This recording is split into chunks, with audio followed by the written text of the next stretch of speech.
No puedo fingir que no tengo miedo, pero el sentimiento que predomina en mí es la gratitud.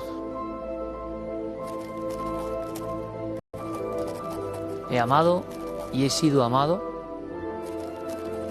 He recibido mucho y he dado algo a cambio. He leído y viajado y pensado y escrito.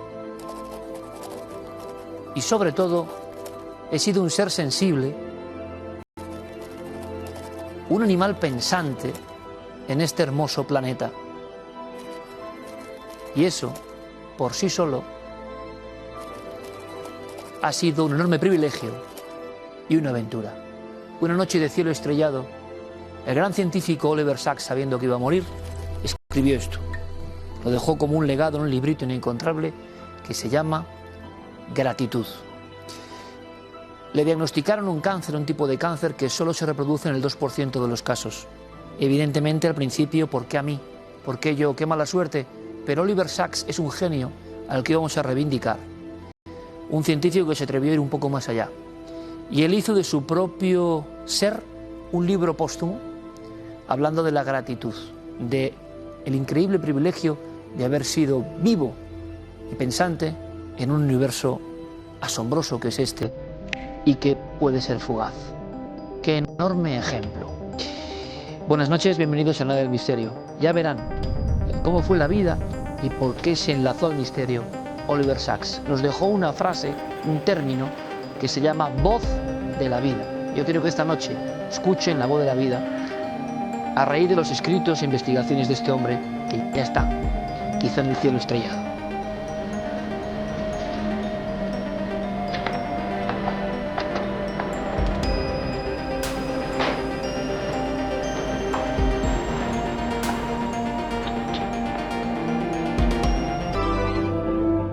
Bueno, la actualidad nos lleva hacia un mundo mucho más tecnológico. Ustedes saben, en cuarto milenio ambas parcelas de la existencia conviven perfectamente. Bueno, por cierto, una noticia, ustedes lo saben, ha dado la vuelta al mundo sobre el laboratorio. Este equipo que les lleva hablando del laboratorio de Wuhan desde abril del 2020, a pesar de que digan lo que digan, alarmistas, qué invención, bueno, solamente hemos informado como siempre y resulta que a ver si algunas de las personas que hemos entrevistado van a tener razón. En los laboratorios pasan muchas cosas. Yo al final, si les parece, si aguantan, espero que sí, en el comentario les voy a contar lo que pienso del laboratorio de Wuhan, ¿de acuerdo? Siempre desde mi visión de periodista y de todo lo vivido y de todo lo que he visto como reacción global. Ahora lo dice en Washington Post, que hay enfermos en Wuhan en el laboratorio, antes de la oleada, que qué pasa aquí, la OMS no sabía. Bueno, es verdad que en el laboratorio hay tecnologías. Ahora hay una gran crisis de los chips, por ejemplo, y del silicio. Y del chip vamos a hablar. Ahí lo tenemos, véanlo. Véanlo. Esto sería un chip que pretenden... ¿Qué? Ustedes habrán visto en la prensa que una cosa exactamente como esta, esto no es una invención, es exactamente como esta, pretende ser una nueva vía para, de alguna forma, el diagnóstico de la COVID. Y se ha levantado una polvareda sin precedentes. Yo recuerdo a los compañeros de otra cadena que con mucho humor, tengo que decirlo, hablaban de las fuerzas del mal y el chis que nos iban a colocar y todos nos reíamos mucho. Pero luego, dándole el factor serio, resulta que el chip es verdad. Es una realidad, no es una invención. Ahora, ¿qué pasa con él? Pues hay dos posturas. Hay dos posturas grandísimas. Una, por ejemplo, tiene que ver con personajes que ustedes conocen y que avalan esto. ¿Esto para qué va a servir? Bueno, tenemos dos posturas, como digo, irreconciliables. Es un cara a cara, Nieves y el maestro Enrique. Pero antes, porque usted no tiene por qué saber qué está pasando con este concepto de chip y COVID, ahí tienen toda la información. El coronavirus ha supuesto un auténtico desafío para la ciencia, que se ha visto obligada a ofrecer soluciones rápidas a un problema global, en un esfuerzo colectivo sin precedentes. Una de las ideas más innovadoras es un microchip diseñado por el Pentágono, que tras ser colocado bajo la piel del paciente, es capaz de detectar la COVID-19. El pequeño sensor alertaría al paciente de la presencia del virus, que sería confirmada por un test rápido de sangre, facilitando el tratamiento inmediato de la enfermedad, reduciendo las posibles consecuencias. Los investigadores consideran que este tipo de chips son muy prometedores para el tratamiento de todo tipo de enfermedades. Pero hay quien insiste en que tras la pandemia hay una conspiración para el control de las masas que podría llevarse a cabo mediante algún tipo de dispositivo oculto en las vacunas o en los tratamientos. Sin embargo, los expertos aseguran que el uso de microchips bajo la piel será algo habitual en un futuro muy próximo. Sus beneficios son evidentes, pero ¿suponen algún peligro? ¿Podrían revelar nuestros datos sin que nos diéramos cuenta? ¿Serviría para tenernos a todos localizados? ¿Hay razones para tenerles miedo?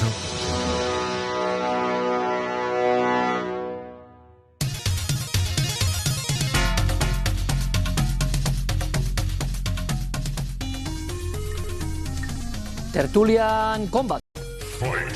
Permítanos la nota de humor. Yo creo que estas camisetas que nos enviaron son una auténtica joya y que nacieron pues gracias a dos iconos populares ya de la televisión y a veces a sus refriegas, pero que solo tienen un cometido real. Y el cometido es que ustedes opinen, que trasladen la vehemencia del propio debate, porque habitualmente el tema sobre el que pivota la discusión pues es muy interesante. Está ocurriendo. Fíjense, con el asunto del chip, Tertulian Combat, le llamamos cara a cara, pero quizá a partir de ahora hay que llamarle Tertulian Combat. En fin, hay gente maravillosa, hay gente que tiene un arte que es que no se puede aguantar, sinceramente lo digo. Maestro, buenas noches. Muy buenas noches. José Manuel Nieves, buenas noches. Buenas noches, Iker. Vamos a dejar al maestro que empiece, porque desde luego, yo lo decía, había incluso algún personaje importante que mencionaba el tema del chip. Se hicieron canciones muy célebres, Las Fuerzas del Mal, gracias a unos compañeros de otra cadena también que tuvieron mucho arte. Y eso queda como anecdótico. Luego pasa el tiempo y la verdad es que las noticias son las que les digo, ¿no? Microchip creado por el Pentágono es capaz de detectar la COVID-19 bajo la piel. El Pentágono desarrolló un microchip que detecta el COVID-19 debajo de la piel antes de que aparezcan los síntomas. Crean un chip subcutáneo para detectar posibles infecciones por coronavirus. Chip COVID. Maestro. Con la excusa de controlar a la COVID, acabarán controlándote a ti. Y eso no es algo nuevo. Como tú sabes muy bien, Iker, eso yo lo vengo anunciando, por ejemplo, en la revista que creé, Año Cero, año 98. 98. Implantes, sí. Una multinacional prepara un microchip que grabará todas nuestras percepciones y que, ¿cómo se llamaba ese microchip? Capturador de almas, Soul Capture. Y esa es una empresa que se ha desarrollado en adelante. Es decir, viene desde entonces, se ignora. No desde entonces, viene antes de eso. ¿Qué ocurre? Era un cuento, ahora es una realidad, pero la gente ya está acostumbrada y es muy fácil. Ha habido un programa que sé que hacer caso, por ejemplo, al doctor Carl Sanders, un ingeniero electrónico, inventor de un montón de cosas, inventó ya en los años 70 un aparatito para resolver problemas de los lesionados de médula.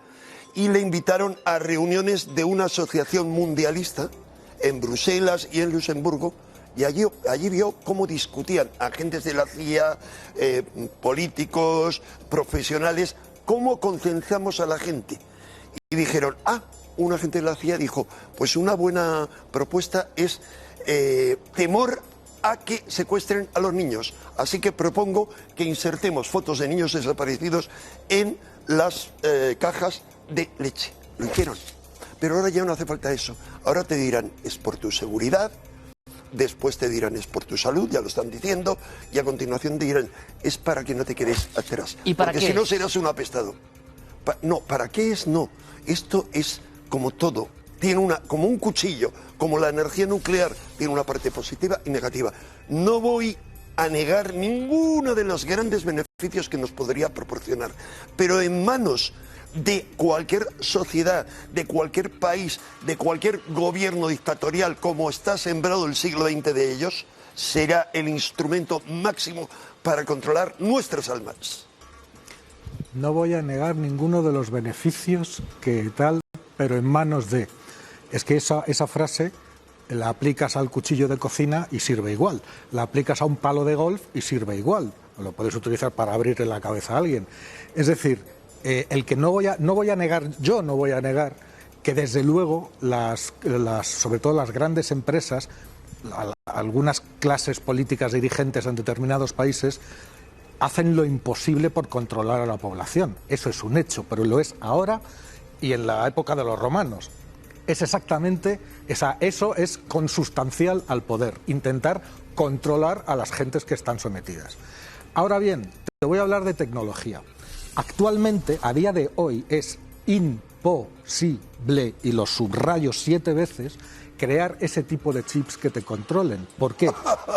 No, perdóname. Están creados. No, perdóname. Tú enseñas una revista del año 98. No, hablo de documentos actuales, sí.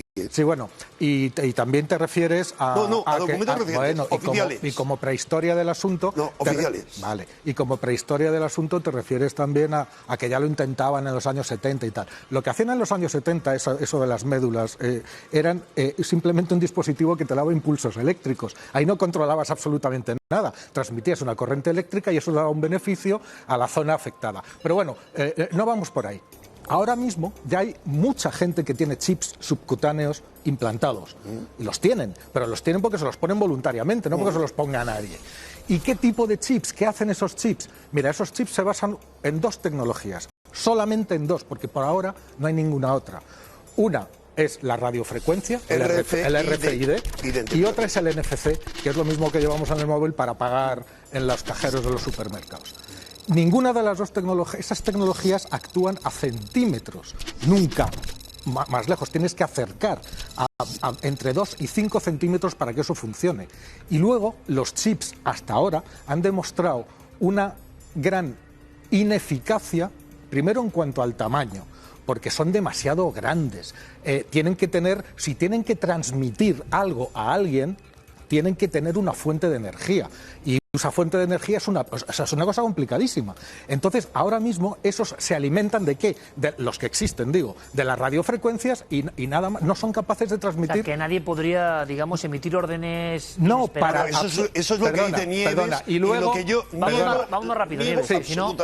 Y termino. Y luego hay una serie de dispositivos más complejos, que son más complicados, que son las interfaces cerebro-máquina, que esos ya sí se hacen implantando unos chips, pero que son así de grandes, en el cráneo. También. Sí, no, bueno, tienen eso es lo que tú has visto. Vale. Perdona, Nieves, me permito, interrumpirte mínimamente, porque no te he interrumpido. Y con esos tienes que conectarte por cable a un ordenador que hace 3 días escribí yo un artículo sobre eso, de que habían conseguido el gran adelanto de una persona que estaba completamente paralizada de cuello para abajo, era capaz de transmitir letras a través de uno de estos dispositivos y escribía en una pantalla. Eso es lo que hay. Y todo lo demás es ciencia ficción. Espero que me permitas hablar 3 minutos. Pero ahora vamos en franjas más cortas, por favor. Esta es la presentación oficial. Eso es lo que dice Nieves, al igual que podía decir en los años 90... se acaba de inventar Internet. Internet ya llevaba desarrollándose por parte de los americanos como DARPANET 20 años. Pero eso es lo que sabemos. Lo que no sabemos, siempre la tecnología que sale al público lleva muchísimo tiempo y está infinitamente más desarrollada. Y eso no es así. Es decir, ya hay chips, absolutamente nanochips, que pueden insertarse mediante una aguja hipodérmica. Eso se sabe hace mucho, pero acaba de salir recientemente. Por favor, sí, la semana pasada lo he visto. Sí. Vale.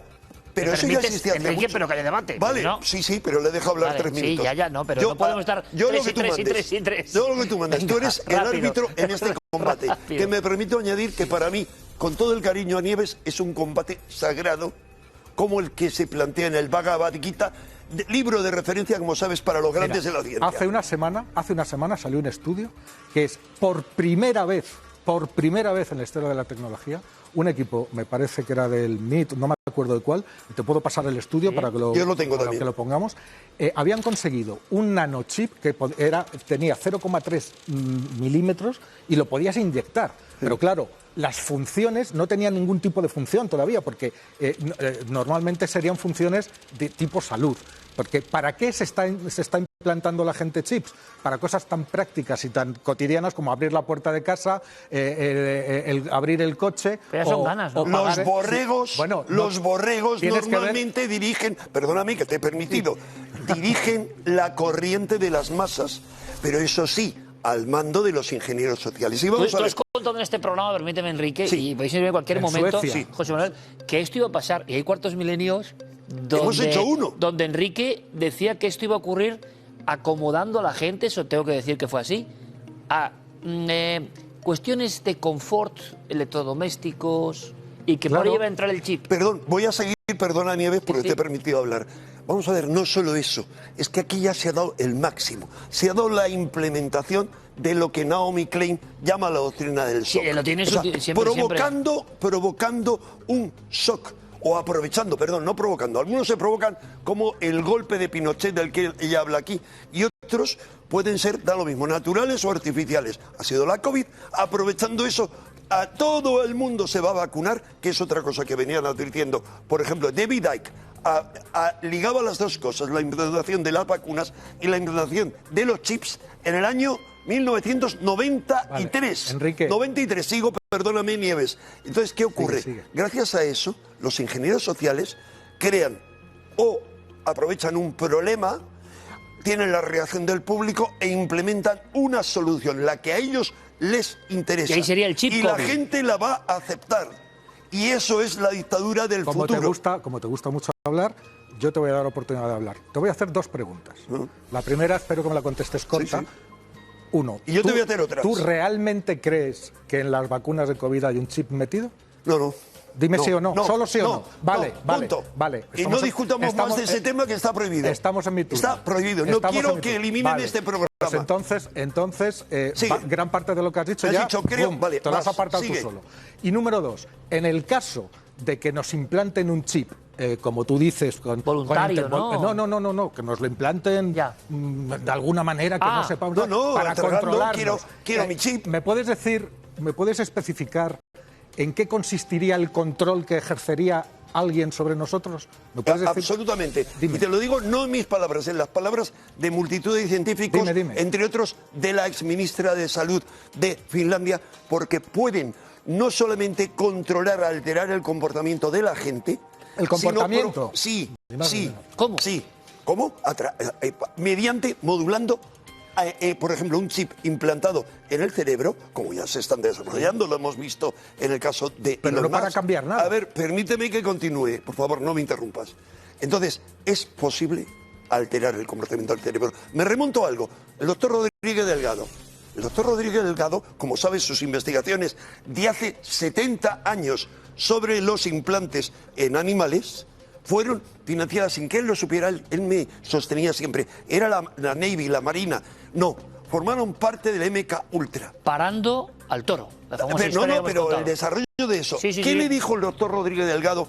He de decirlo porque es una obligación sagrada mía advertir a la gente. A otro gran amigo mío y gran médico, ya fallecido, el doctor Estrada, que le dijo, eran muy amigos, le dijo, sí, tal como yo dejé eso en los años 60, ¿a dónde habrán llegado? Es increíble y desde luego son capaces Solo de para controlar saberlo, a cualquiera. el Estoy doctor hablando de la Delgado, máxima autoridad. El doctor Delgado, que hemos hablado aquí en alguna ocasión, hacia el control físico de la mente, es Pasacalpe en 81, y reproducir emociones o eliminarlas Vamos a ver. en simios o incluso en grandes mamíferos como toros que iban a embestirle, y fue incluso portada del New York Times, para que todo el mundo lo sepa. Ahora te hago yo Ahora- preguntas. No, si vas a seguir Sí, pero tú. déjale un poquito Vale. a Nieves. Bien, bien. Ahora es cuando yo voy y te Ya. contesto. Vamos a ver. Se ha avanzado y se está avanzando mucho en neurociencias, pero todavía, por desgracia, es mucho más lo que desconocemos del funcionamiento del cerebro que lo que conocemos. Por desgracia digo porque habrá muchos beneficios cuando conozcamos más. No existe absolutamente, a día de hoy, ningún tipo de mecanismo a través de tecnología que tú puedas inducir y apretar un botón, exagerando y ridiculizando, y que tú hagas algo que no tenías pensado hacer. Eso simplemente no existe, porque eso... Perdona, es lo que tú crees. No, pero déjame... Porque, perdona, si alguien ha avanzado por ese camino, obviamente no te lo va a haber contado a ti ni al público. Pero Enrique dice que estará bajo el secreto. Pero es que, a ver, cualquier persona que sepa un poquito de tecnología, por la miniaturización, por el tema de la energía necesaria, la sincronización con tus ondas cerebrales, no solo con ondas cerebrales normales, sino con ondas cerebrales que sean precisamente las que te induzcan a hacer lo que... No hacer algo concreto, sino a zombificarte. ¿Puedo continuar? Tú decías, Enrique... Déjame un momento. Sí, un momento, Nieves. Pero tú decías simplemente que no será algo inoculado a espaldas de, sino que, como tú dices, el gran rebaño aceptará ser chipado. Absolutamente. Ser chipeado, perdona, eso es lo que mola. Y ya lo han dicho, permíteme, por favor. Pero quiero hacer una apreciación. Me toca a mí. Si es que eso que dices tú se hace ya, pero no hace falta un chip. Cualquier campaña de concienciación, de publicidad, de adoctrinamiento, de tal zombificación. Pero es que las hacen pues desde campañas por la tele, hay libros que están dedicados a eso, gurús que te dicen no sé cuántos, y profesionales como tú que lo promocionan. No lo promocionan. No, hombre, toda la tecnología. Que todo eso ya existe. Y si quieres de verdad, o sea, todo lo que es capaz de hacer ahora mismo un chip que tú te implantes, se queda absolutamente en pañales con respecto a otra cosa que la llevas encima y no te quejas, que es el teléfono móvil. Es decir, es el chip. Esto, aquí, según Nieves, esto ya es el chip. Porque aquí, aparte de todo eso, tienes un sistema de seguimiento por GPS. Entonces, aquí tienes los pasos que das, por dónde vas, a qué horas, con qué frecuencia, las páginas web que miras, lo que compras, lo que no compras, según las Nieves, personas que ves. Señor árbitro, cuando usted quiera, yo intervengo. Pero si eso no es control, según Nieves, la historia del chip, muy mitificada o muy... Por supuesto. Ya estaría complementada y creada con el móvil y asumida por todos. Lo que estoy diciendo, no te digo yo que no haya una intención de hacer lo que quieras, pero a día de hoy, que ya está el chip, la tecnología no permite ejercer un control ni una centésima parte de lo que ya permite esto, que lo llevamos todos encima. ¿Puedo hablar ahora? Sí. Vale, sin interrupciones. Bien, primero, bueno, ya... no tiene ni idea de hasta qué punto eso se ha desarrollado. Segundo, muchos científicos, incluida la ministra finlandesa, que pondremos su nombre, pero otros muchos, han dicho que podrá ser utilizado con fines eugenésicos, es decir, de desconectar a la población, claro, de irles inoculando lo que sea, y segundo, para eliminar a la disidencia. Y no estoy diciendo, permíteme, por favor, no me boicotees, Enrique, sí, a la disidencia, no, es que está boicoteando, yo no lo he hecho. A la disidencia. Es decir, los indeseables, primero, serán repudiados por la sociedad, como los que no se vacunen, serán repudiados como apestados submundo. Y te digo que si eso se desarrolla en un futuro, como para mí se va a desarrollar, y ahora te hago un par de preguntas a ese respecto, habrá no solo una resistencia feroz por parte de muchas clases sociales, sino una parte de la sociedad que nos tendremos que ir a vivir lejos, a aldeas. Ese es el futuro distópico que se nos presenta. Y te hago una pregunta, Nieves, a que tú lo has hecho antes. ¿Crees que tiene algo que ver, en algún sentido, el foro de Davos con el microchip, el foro de Davos y lo asociado, la Agenda 2030? ¿Con el microchip? Sí, con la implantación. Con la implantación de microchips en la gente. Con el microchip, seguro. Implantación. Seguro que no. Con el control, de alguna manera, de todo lo posible, por supuesto. Con el microchip. No, con el microchip, absolutamente. Bien, pero, pues yo te respondo. Pero me acabas de decir que no. Es que, déjame que te diga, es que me da... Fíjate que muchas veces me enfado y tal, pero es que esta vez no me enfado. Es que me da muchísima pena, Enrique, porque vives en un mundo tan triste, tan gris, tan oscuro, tan desgraciado el pobre mundo en el que vives, en el porque cualquier adelanto, cualquier progreso, cualquier cosa que se hace con la intención de mejorar un montón de aspectos de tu vida, tú enseguida le das la vuelta. Entonces te vuelvo a repetir el ejemplo del cuchillo y del palo de golf. Es decir, el que inventó el cuchillo no sé si lo inventó para matar, desde luego se puede usar para matar, pero sin cuchillo no habríamos llegado donde estamos porque no podríamos ni cortar ni separar. O sea, que cosas que en tu opinión, Nieves, son revolucionarias y positivas, Enrique tiene una visión un poco, como diría Eco, apocalíptica, ¿no? Vive en un mundo triste. No la energía nuclear tiene dos caras, pero como todo. Como ha dicho muy bien Iker, sí, retorciendo a Humberto Eco, sí. Yo soy apocalíptico y tú eres integrado, retorciéndole, por supuesto. Sí. Pero en ese sentido, prefiero 1000 veces más ser un apocalíptico, ser un conspiranoico, que no un mercenario, sobre todo el mercenario que encima no recibe soldada por su trabajo. Como ¿Cómo si te es esto? dedicas a pregonar, hombre, porque hay mucha gente, yo sé que Nieves lo hace de buena voluntad, creyente, como otra mucha gente. Seguro. Pero están apoyando a la posibilidad de instauración no de es un verdad. sistema. O sea, están Y formando cuando yo algo hablo, de lo que no son conscientes. Forman total, parte de algo totalmente, de qué, Enrique. ¿De qué? Es más, estaba hablando antes de una sociedad, no hablo de a qué puede evolucionar, a qué puede llevar esto, sino, por ejemplo, recordemos un régimen como el de Corea del Norte, como el de los Gemeres Rojos, como el de China. Por el chip, hablamos siempre del chip, ¿eh? Sí, pero si ¿qué es que el pueden hacer régimen de con Corea eso? del Norte Eliminar ya existía sin chips. Pero bueno, Si es que ya existía sin chips. Nieves, vuelvo a la pregunta no ha que hecho te he hecho, falta el chip Nieves. para inventar el régimen de Corea del Norte. Vuelvo a la pregunta que te he hecho y te contesto. Mírate las entrevistas con Klaus Schwab, el creador del foro de Davos, un economista marxista puesto al servicio de las élites capitalistas más rotundas. Y léetelo y vas a ver lo que te dice del chip, lo que decía en entrevistas de 2015, las vamos a sacar, y en una entrevista reciente a la televisión francesa. Aquí dicen que la Agencia Americana de Medicamentos, FDA, siempre hay que tocar esto con hilos porque ya sabemos cómo está la información hoy en día, pero lo que dicen los teletipos, siendo yo un antiguo, la Agencia Americana de Medicamentos ya la habría utilizado en 300 pacientes, ¿no? Año 2000. ¿El qué concretamente? 8, 9. Claro, 10. dice, incrustado en un gel similar a un tejido, claro. Analizaría Ojo. 24/7 la sangre del receptor para detectar la presencia. Es decir, es como un radar. Pero es otra cosa. Es otra cosa, es una especie de pegatina o tatuaje. No transmite nada. Simplemente lo tienes ahí. Eso se llama tecnología del punto cuántico, me parece. Sí, eso sí, ¿te acuerdas? Y ¿Te eso acuerdas, Iker? se había incluso... ¿Te acuerdas, Iker, que hablamos aquí? No hay manera de terminar una... En ese programa en el que tú me permites... Sí, lo comentaste. Contar, y por decir eso mismo en mi canal de YouTube, por decir eso mismo en una conferencia que me invitó a dar una fundación que tenía que ver con la agenda esa global, a ellos no le borraron el vídeo, a mí me lo borraron por decir lo mismo. Pero porque eres muy popular, Enrique. Bien, pero perdona, ¿qué es eso? Era un identificador, no lo olvidemos, financiado por Bill Gates, identificador de vacunas. ¿Para qué? Eso se te implanta. Y pero con no eso es se ningún puede implante. saber Si qué es vacunas te has puesto, qué eres, quién no eres. Pero desde ahí viene, justamente de eso que acabas de decir, viene el desentendimiento de lo de Bill Gates, que nos quiere poner... Que habrá que hablar de Bill Gates, ¿eh? Bueno, es que eso es sobre verdad. todo de lo que va a aparecer eso ahora en los juicios. Eso es verdad, pero... Como ha anunciado el Washington Post. Hay que hablar de Bill Gates, perdona. Sí, pero lo que dijo Bill Gates y que a partir de la mala interpretación vino todo lo de después de Bill Gates, era eso, lo del punto cuántico. No, eso es como una especie de marquita de tinta invisible que servía solamente para después le pasabas una luz y sabías si una persona estaba vacunada o no, para llevar un control de la vacunación. Una de dos. No implantaba nada, no había ningún chip. O ignoras nada. de lo que hablas o estás desinformando. Yo prefiero lo primero. Portada es que es de muy la fácil revista, es muy fácil decir eso y no dar ninguna prueba. Sí, es muy fácil. te las doy. Portada de la revista Science, diciembre de 2019.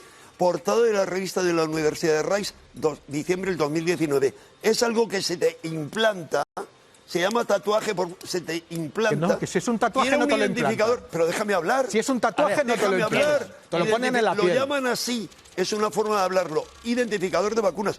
Hemos dado la imagen, pero me gustaría que diéramos el texto en el cual se dice claramente cómo se implanta. Es implante no es subcutáneo, sino cutáneo. Oye, Enrique, ¿qué va a pasar con el COVID chip? ¿Se va a imponer? Es un tatuaje. Por supuesto, vamos a ver. Se va a imponer. El COVID es la última pregunta, ¿eh? Primer ¿Se va a paso, imponer? militares. ya lo tienen. DARPA está implantando chips en militares desde hace mucho. Desde la guerra, DARPA es la agencia de inteligencia, la agencia de defensa de investigaciones para la defensa. Desde la guerra del Golfo, ¿para qué? Para tener localizados a soldados. Lo van a implantar a los soldados y luego todo el mundo va a decir, yo quiero mi chip. Yo quiero a mi chip. ¿Tú crees que la sociedad va a reclamar su chip? Vamos a ver, ya se han hecho encuestas a ese respecto en, por ejemplo, Alemania, en varios otros países. Y hasta un 60% en las primeras encuestas estarían dispuestos a aceptarlo sin una campaña de promoción suficiente. Y según eso, perdona, maestro, habrá ¿sí? nuevas cosas. No se va a quedar la doctrina del shock en la COVID actual. Vendrán nuevas amenazas que nos hagan aceptar cualquier cosa. Y cuando aceptemos el chip, y os pido titulares, por favor, y ahora acaba Nieves, eso será un primer paso para algo malo, en tu opinión, para un control de la sociedad. Yo pienso que el camino va por ahí, pero porque vamos hacia una sociedad no solo dictatorial, sino te digo exactamente las palabras del inventor del very chip y luego del capturador de almas. Sus palabras eran que íbamos a una emergencia, digamos, a una hibridación de la inteligencia electrónica, decía en su momento ahora, inteligencia artificial con la animal. O sea, vamos a eso. Vamos a eso y desde luego a que sobra buena parte de la población. Y se puede eliminar a través de la inoculación de nanopartículas por 1000 medios. No está mal, ha dicho mucho el Enrique. Tendremos nanopartículas en nuestro cuerpo, pero ¿para qué van a servir al principio? Aparte de para fines militares que están investigando lo suyo, por ejemplo, esos chips que decía Enrique de los soldados sirven o están haciendo pruebas para controlar mentalmente armamento, drones y ese tipo de cosas. Pero no vamos a entrar ahí. Lo primero será un uso en la salud. Serán pequeños chips, diminutos chips, que monitorizarán el estado de pacientes constantes del cuerpo, temperaturas, flujo sanguíneo. Todo eso es bueno. O que ayudarán a mejorar la movilidad de pacientes que no pueden moverse. Es decir, ahí hay toda una serie de adelantos clínicos que van a ser posibles. Y claro, lo que sobre, digamos, de la investigación es lo que pasará al mundo real, que luego irá subiendo. Ya te digo, en Suecia, por ejemplo, esto de implantarse el chip para pagar y para todo eso, es una especie de boom. Ya, hoy. Sí, son miles. Hoy. Hay miles de personas. Eso espanta, Enrique, claro. Zombificación. Vale, zombificación, todo lo que quieras. Y lo que te digo es que nada de lo que nos puedan hacer con el más sofisticado de esos chips dentro de X años supera a lo que ya nos pueden hacer sin el chip. No lo supera, ya nos lo están haciendo. No hace falta un chip para ejercer ese control. El chip un poco más grande ya está. Claro, ahí, la única diferencia es que aquí el chip lo llevamos no sé si voy a tener fuera. oportunidad de replicar. Oye, 10 segundos. O sea, no. Déjame. Él 2 minutos. No, pero tú has hecho antes, Enrique. Que la única diferencia es que ahora el chip lo llevamos fuera. Invito y en el a la futuro gente lo a que llevaremos contabilice dentro. lo que habló un Se acabó. Pero a ver, vamos a empezar con él. Vamos a empezar con Sería una idea buena. Sería una medida buena, muy sí. buena. Me tocaba Oye, a mí. Muy buena. ¿Puedo responder? Vamos a hacer como 59 segundos, aquel Oye, mítico genial. programa, ¿no? Oye, ojalá lo hagas. Oye, me encantaría. Pues me en un encantaría, debate estaría bien. Me encantaría, Estoy pero yo pensando. creo que debes poner una fórmula tipo 66 segundos. 66. 69. No, porque 66 todo el mundo va a decir. O cualquier Pero una cosa. cosa. Te dejo 10 segundos, venga. 10 segundos. 10 segundos. Mira, más vale morir de pie, resistiéndose al control, que no vivir arrodillado y controlado.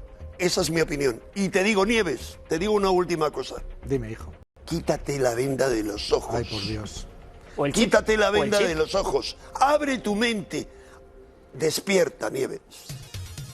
Estoy absolutamente despierto y es muy difícil cuando discutes con alguien que solamente son dogmas de fe sin aportar absolutamente ningún dato. Es muy complicado. Él no ha aportado muy datos. complicado. Sí, Yo te he pedido, muchos. me hubiera gustado. Señores, He hecho preguntas y no Bueno, tenías ni la bandera blanca, la bandera blanca. Ahora, la publicidad que estamos haciendo aquí este amigo, que no cobramos nada de esto, que luego si no, nuestros compañeros de Publi España dicen, oye, ¿esto qué es? Esto es la muestra de que Enrique de Vicente, el maestro, y otro maestro en lo científico, José Manuel Nieves, son iconos populares. Y a mí eso de verdad me parece un logro de este programa que está metido como en un chip, pero benéfico en este caso, en nuestra mente colectiva. Tertulian Combat.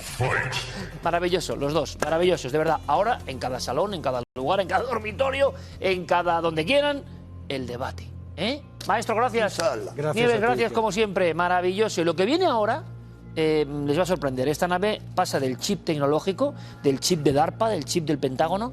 Esta es la magia de la tele. A un frío palacio ruso, donde va a ocurrir algo. Es una historia que no nos cuentan, no nos han contado.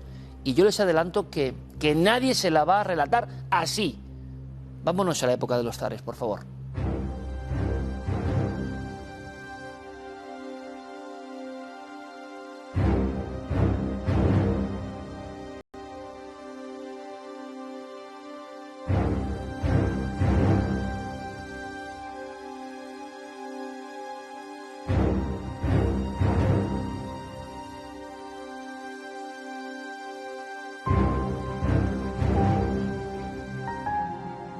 Ahí tenemos a esa misteriosa joven, que ahora revelaremos quién es, ese fastuoso palacio, que también nos va a contar una historia magnífica y también terrorífica a la vez. Pero si hay palacios, si hay princesas o duquesas, si hay realeza, si hay historias que contar que no nos han contado, pues también tiene que estar Carmen Posadas. Buenas noches, Carmen. ¿Qué tal, tocaya? Encantada de estar aquí una vez más. Una misteriosa joven que está justo detrás de ti y que nos va a llevar a una historia maravillosa que llega hasta la más actualidad, que ha sido hace unas semanas, ¿no? Con la muerte del marido de la reina Isabel, con el príncipe de Edimburgo. ¿Cuento quién es o todavía no? Cuéntanos, revelanos quién es esa joven, porque Pues vamos mira, a contar una historia maravillosa de esas desconocidas, ¿no? ¿Quién es esa joven? Esta joven misteriosa es Anastasia Romanov, la cuarta hija de los zares de Rusia, que murieron todos asesinados en la Revolución. ¿Y qué unión tiene con ese príncipe de Edimburgo? ¿Por qué están relacionados? Si en teoría no tenían nada que ver, Pues mira, ¿no? son descendientes, o sea, mejor dicho, Felipe de Edimburgo tiene una relación muy cercana con los Romanov porque él es sobrino nieto de Alejandra, la zarina. Y esto servirá para que mucho tiempo después se descubra un enigma que había estado latente durante años y años y años, y gracias a estas dos, a conectar a los Romanov, y en concreto a Anastasia, con el príncipe de Edimburgo, se va a descubrir. El misterio lo dejamos entonces para el final, Venga. ¿no? Venga, vamos a empezar con la historia de los Romanov, con ese palacio, con esa familia un tanto peculiar, ¿verdad? ¿A qué año nos tenemos que remontar? Nos remontamos al año 1917 y entonces, bueno, primero llega la Primera Guerra Mundial, que es una tragedia para el zar, porque él se había empeñado en meterse en esa guerra contra el consejo de todo el mundo por defender a los serbios. Empiezan a perder la guerra y entonces estalla la revolución, toman prisioneros a la familia imperial y los empiezan a pasear por Rusia porque no saben qué hacer con ellos. O sea, El todavía zar no también saben había todavía. tenido bastantes fallos, ¿no? Parece que estaban teledirigidos de algún modo por un personaje también misterioso, extraño, oscuro, como era Rasputín.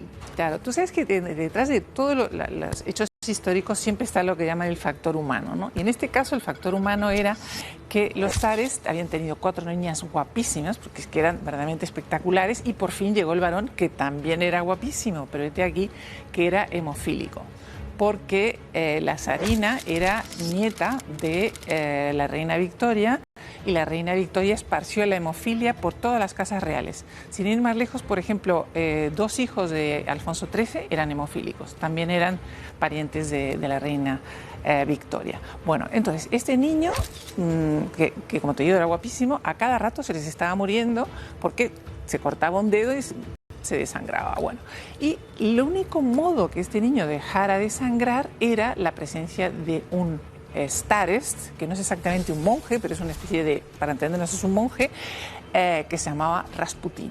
Y entonces tenía unos poderes hipnóticos, miraba al niño y el niño dejaba de sangrar. Entonces su madre empieza a depender de una manera enfermiza de este ser misterioso y tremebundo que era Rasputín.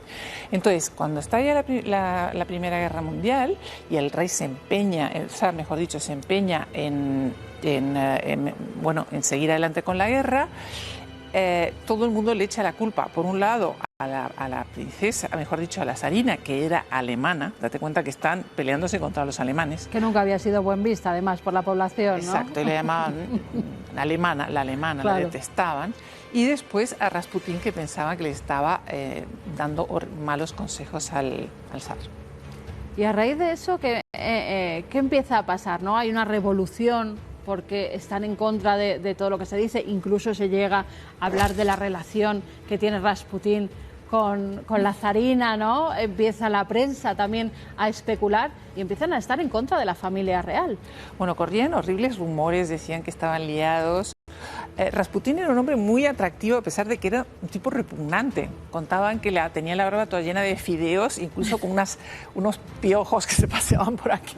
Pero es verdad que tenía mucho éxito con las mujeres y con los hombres también. Bueno, pero no creo que fuera cierto que tuviera ninguna relación sexual con la zarina. Lo que sí es verdad es que había un enorme descontento y que todo esto prende una llama que ya se había iniciado años antes, ya había habido una pequeña revolución en 1905 y ahora, bueno, con la llegada de Lenin, que estaba exiliado en Suiza, estalla la revolución. Primero llega Kerensky y después, como te digo, empiezan a mandar al zar de un lado para otro, no saben qué hacer con él. Lenin tenía muy claro que lo quería matar, pero no quería que eso provocara una reacción contraria en el pueblo, porque date cuenta que para los rusos el zar era Dios, o sea, le llamaban el padrecito zar, había un componente místico ahí, ¿no? Bueno, entonces los empiezan a pasear por todos lados y por fin acaban en Ekaterimburgo, en una casa que llaman de propósito especial. Entonces ya sabemos que ahí no puede pasar nada bueno con este nombre, ¿no? Con este propósito nombre especial. Él, claro, tiene que abdicar, ¿no? En favor de su hermano. Ya había abdicado, sí. Y los recluyen en esta especie de cárcel, ¿no? En ese palacio que a la vez utilizan como cárcel porque tiene a los bolcheviques vigilándolos continuamente. ¿Qué pasa en esas estancias de ese caserón tan peculiar y con ese nombre tan maquiavélico? Al principio los guardianes se reían de ellos. Date cuenta que esta gente eran casi como deidades, o sea, nunca se hubieran imaginado que tenían que compartir el cuarto de baño con un soldado, como en efecto tuvieron que hacer. Entonces los soldados al principio se reían de ellos, hacían grafitis obscenos en el cuarto de baño para que las niñas se escandalizaran, pero poco a poco el amor se va abriendo paso en todo este horror y algunos de los soldados se enamoran de las niñas, en concreto, por ejemplo, de María, ¿no? Y un día pescan a María, que está celebrando su cumpleaños, con una tartita que le había traído este pobre soldado, y entonces ahí se dan cuenta de que esto no puede seguir y cambian el vigilante, traen a un señor que se llama Yurovsky, y va a ser el encargado de acabar con los Romanov. Pero tiene el problema que, como te digo, para los rusos el zar era Dios. ¿Cómo va a conseguir que esos soldados disparen contra el zar? Primero se trae unos letones, con lo cual ya no son tan rusos como nosotros, y luego los emborracha mortalmente. Y llega la noche de autos. ¿Qué pasa en esa ocasión? Ellos no creían que los iban a asesinar, creían que iban a ser trasladados de nuevo, ¿no? Tal como los habían paseado, pues creían que los iban a trasladar a otro sitio, pero...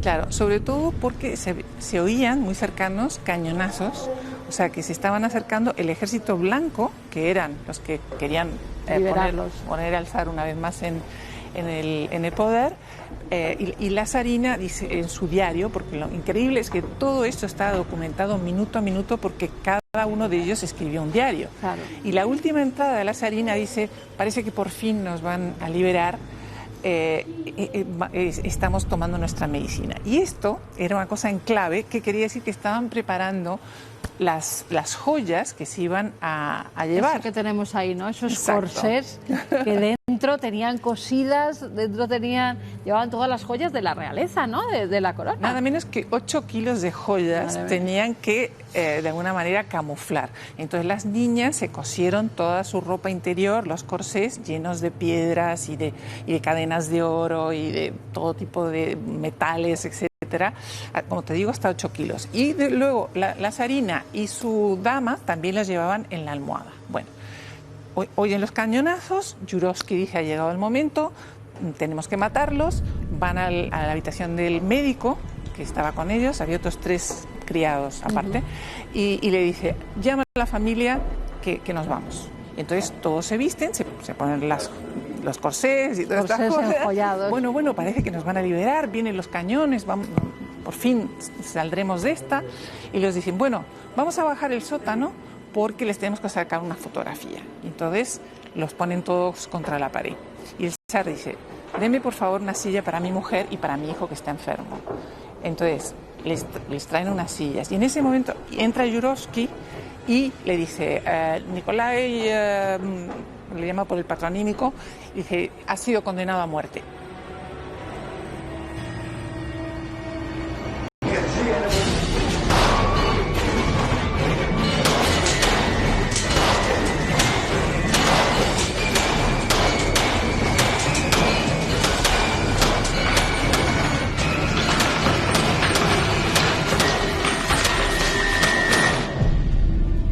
Y entonces empieza una ensalada de tiros.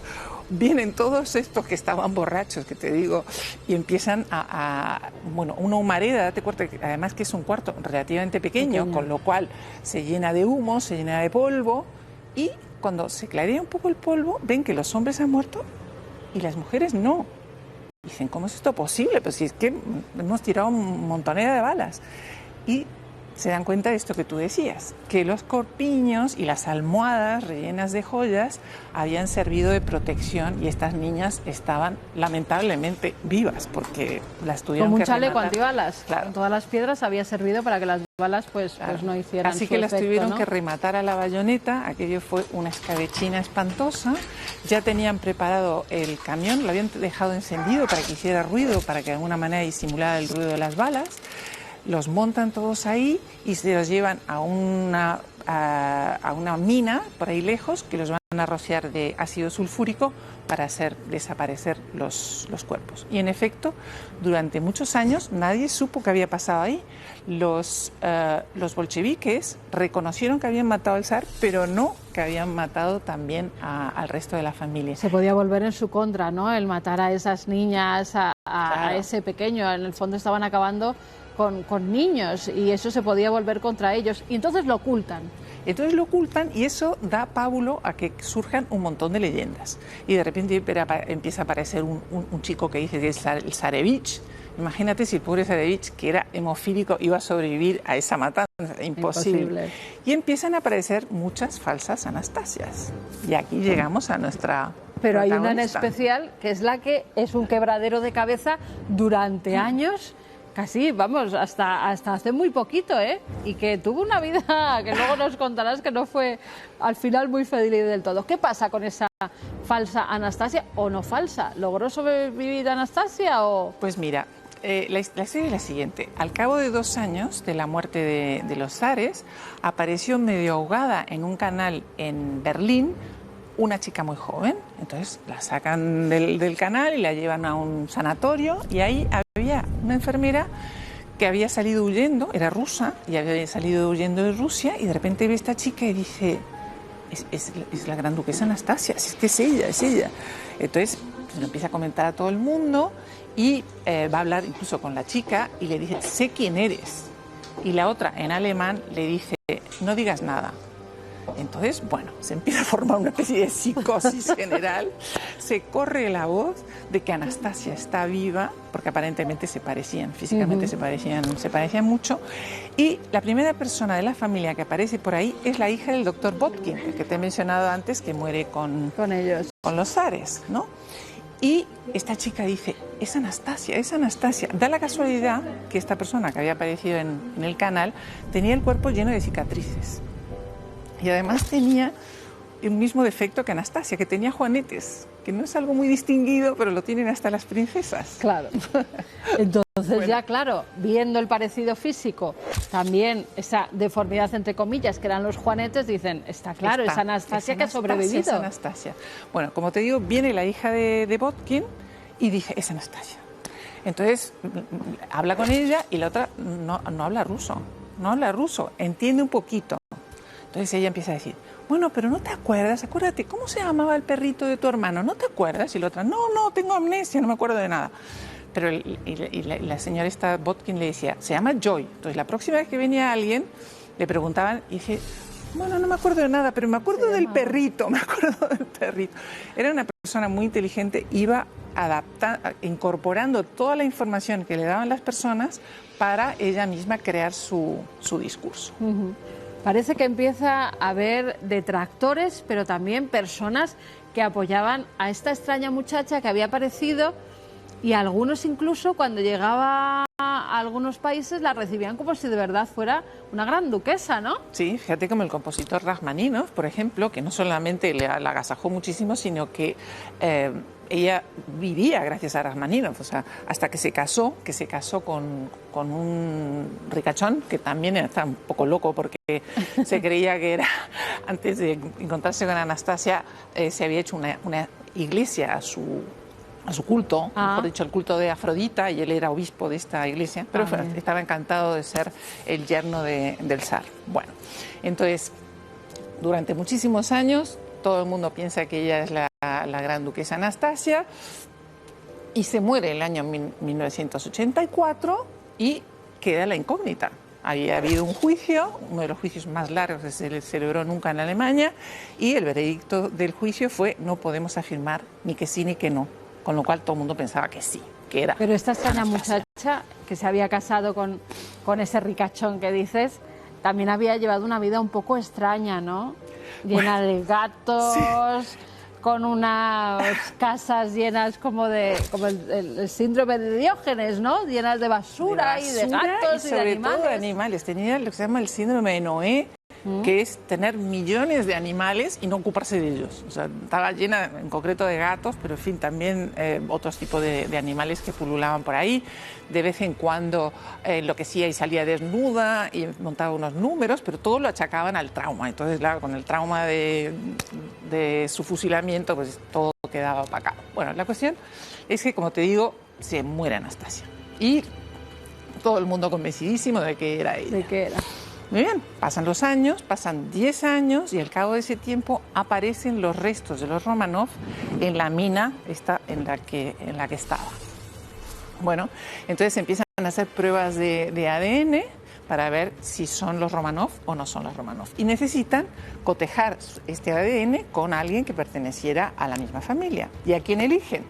Al príncipe de Edimburgo, que, como te digo, era sobrino nieto de la zarina. Entonces cotejan el ADN aparecido en la mina con el del príncipe de Edimburgo y dan 99,9% que son los Romanov. Bueno, ya sabemos que son los Romanov, pero faltan 2 cadáveres.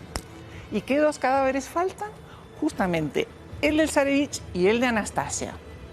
Así con lo cual la leyenda otra vez la leyenda que sigue engordando. Bueno, y el marido de la reina Isabel. No, mejor dicho, el marido de esta chica que hacía creer a todo el mundo ¿sí? que era Anastasia, como te digo, tiene mucho dinero, empieza a pleitear y dice que él quiere cotejar el ADN de su mujer con el del Romanov. Y dice, pero si su mujer está muerta, ¿cómo va a...? No se preocupe, dice él. Yo tengo material genético de mi mujer porque aparentemente en Estados Unidos cuando te operan siempre hay que guardar un trocito de material genético. Ya le habían operado apendicitis y había. Muy bien. Entonces empieza a cotejar el ADN de su mujer con el ADN de los Romanov y da 99,9% de que no tiene absolutamente nada que ver. Y luego lo cotejan también con los descendientes de esta señora, que el duque de Hesse, ¿te acuerdas que te dije que el duque de Hesse había hecho unas pruebas y había señalado a una campesina polaca? Y en efecto, era una campesina polaca listísima, muy loca, pero muy lista, porque hizo creer a todo el mundo que ella era Anastasia. Vivió una vida un poco extraña, ¿no? Tampoco como si fuera la gran duquesa, pero sí que es cierto que tuvo una vida más o menos feliz con todas sus historias y con sus vaivenes y entradas y salidas de hospitales mentales, que era lo que esta mujer era, ¿no? Una enferma mental que se creyó ser la duquesa Anastasia, la gran duquesa. Qué maravillosas historias nos guardan, ¿eh? De verdad, a mí. Yo cada vez que abro estos libros de historia te encuentras con los corsés llenos de joyas, con alguna vez nuestra historia contemporánea revelará historias tan maravillosas como las que hemos vivido antes, Carmen, porque estas historias son maravillosas. Estoy segura de que sí, porque además date cuenta que una cosa es lo que se escribe en los libros y otra es lo que pasó en realidad, que es lo que estamos intentando descubrir tú y yo. ¿Por fin descansan juntos toda la familia real? Bueno, no solamente descansan juntos, sino que además los han canonizado, y si tú vas a San Petersburgo, de repente entras en una iglesia y te los encuentras a todos con halo. O sea, que incluso le puedes rezar a Anastasia, aquí presente, porque son es santa. Santos, ¿no? Sí. Pues oye, con eso nos quedamos, con el halo de Anastasia, que se ha vuelto santa, al igual que toda la familia real, y deseando conocer esos otros pasajes de la historia que no nos contaron contigo, Carmen. Mil gracias por estar aquí de nuevo y traernos estas historias maravillosas, como también maravillosas son las que vamos a conocer ahora mismo en Viral.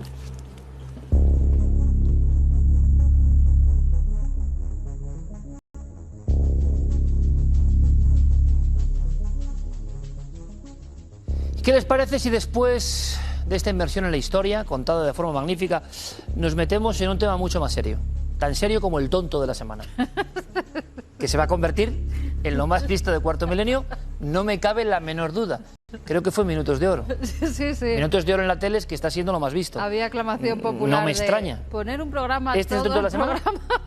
No puede ser otro. Es que ya está. O sea, yo he visto una cara aquí, véanlo, con todo el respeto, pero he dicho, este es el tonto de la semana, pero seguro.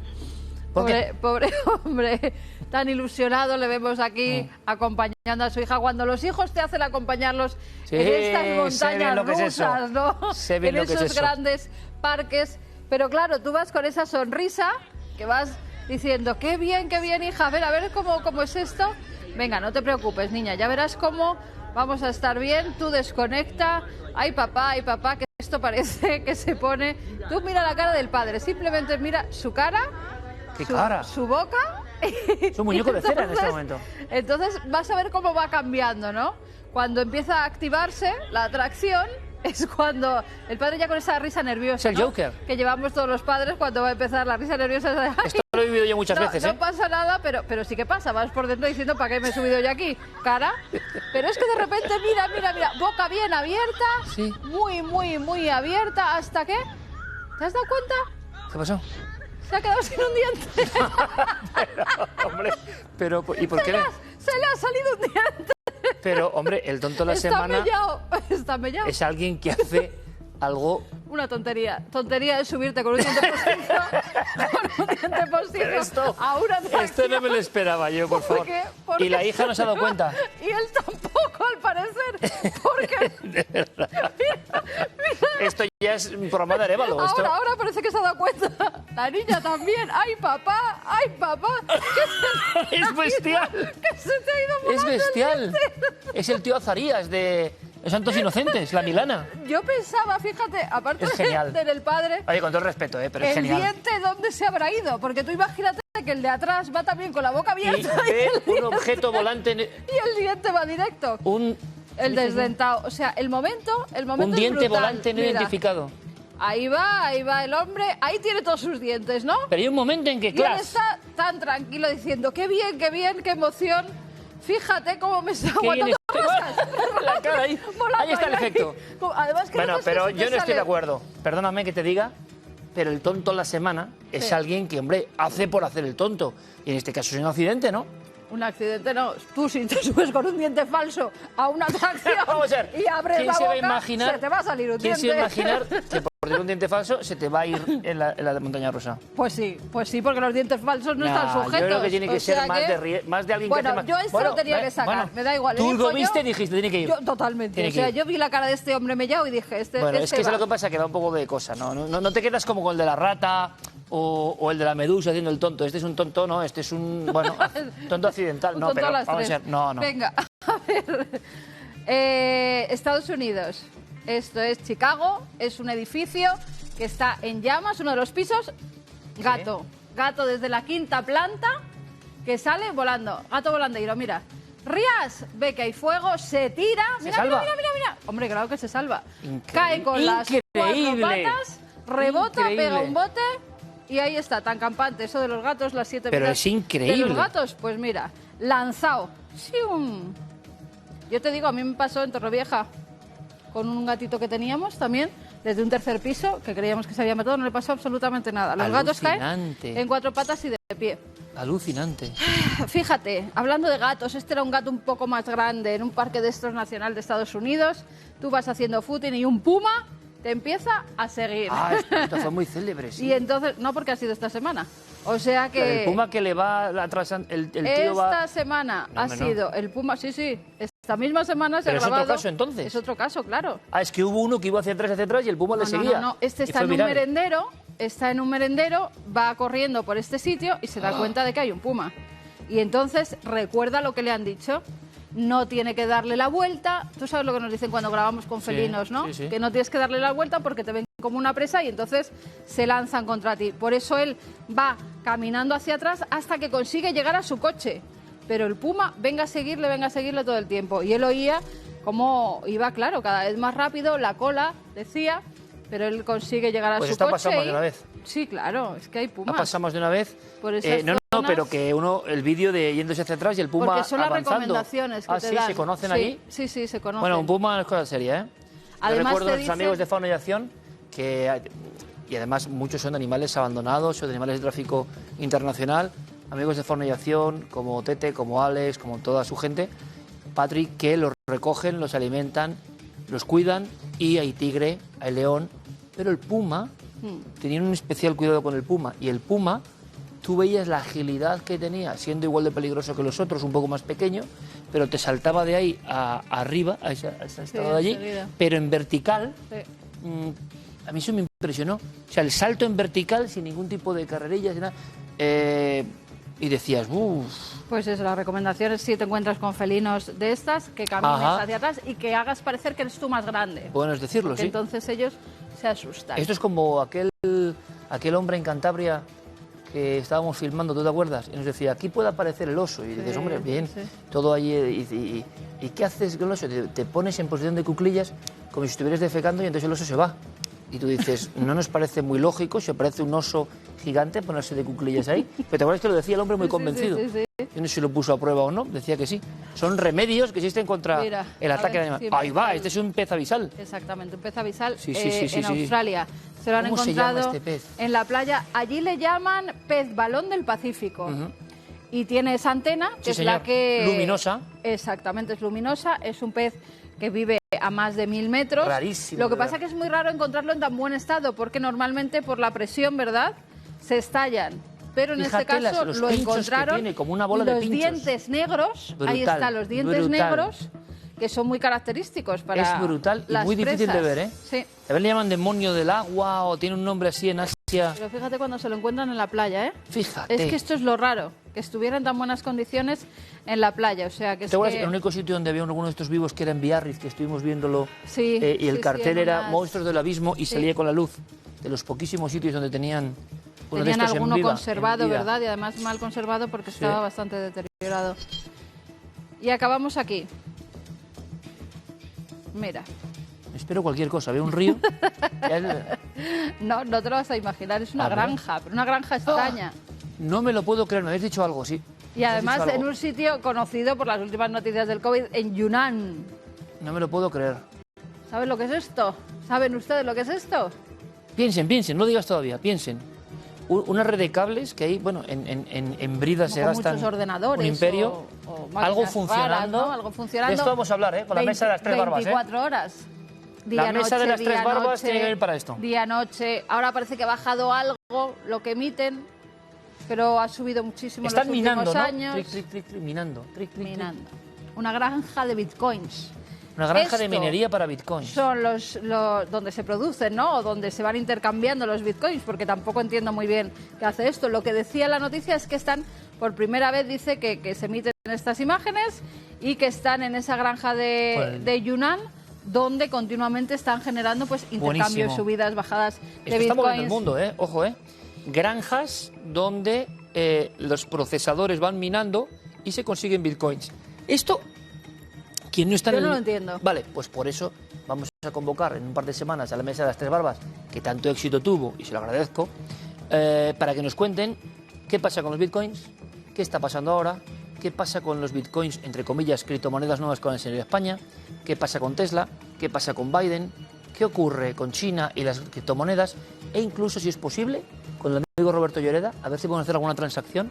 Vamos a comprarle parte del programa, no sé, nos dará para 0,001 Bitcoin, imagino, pero algo haremos, y el proceso es de minar.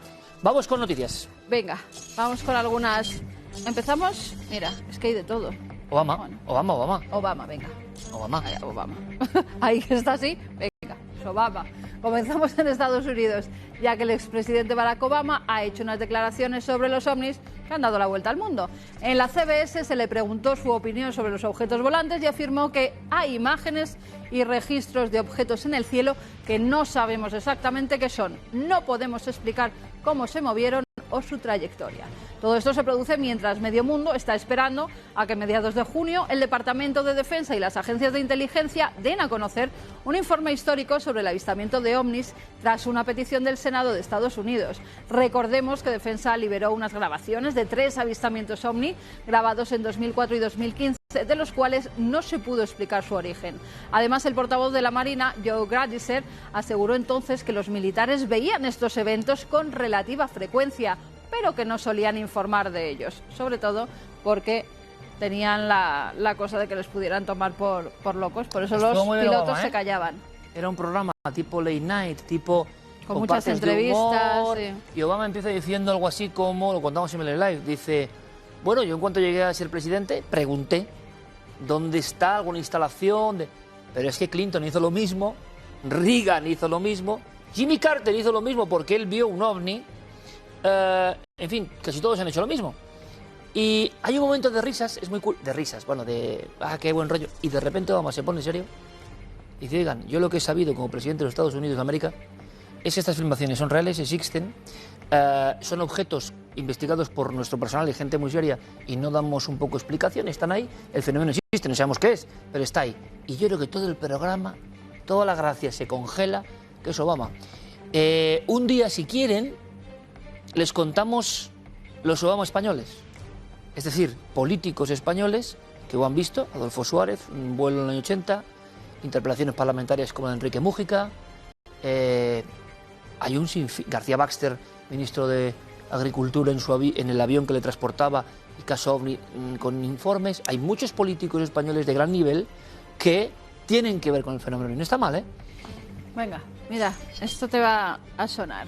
Nos vamos hasta Australia, donde las autoridades han exhumado los restos del hombre de Somerton para intentar recuperar su perfil de ADN y resolver uno de los casos más misteriosos del siglo XX.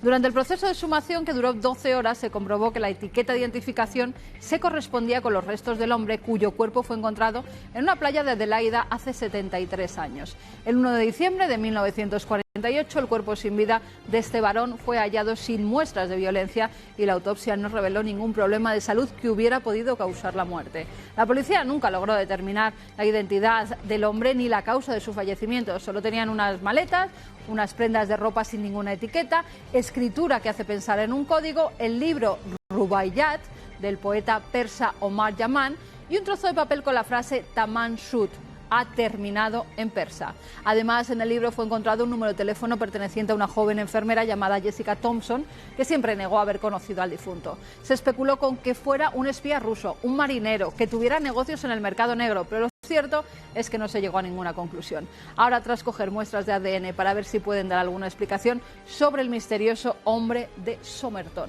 Los sin nombre, pues el ejemplo. Ahí está. Pero de este es que no se tiene, como algunos casos españoles, ni una sola pista. Bueno, pues al final el ADN, que no saben, en este caso sí podrá revelar algo o no. ¿Esto qué es? Pues fíjate dónde ha salido. Viajamos al sur de España porque las dunas que rodean el Cabo de Trafalgar, en Cádiz, han protegido durante 2000 años unas termas romanas que ahora han salido a la luz. La estructura, de casi 4 metros de altura, se encuentra en un estado excepcional de conservación, según ha declarado el catedrático de Arqueología de la Universidad de Cádiz, Darío Bernal.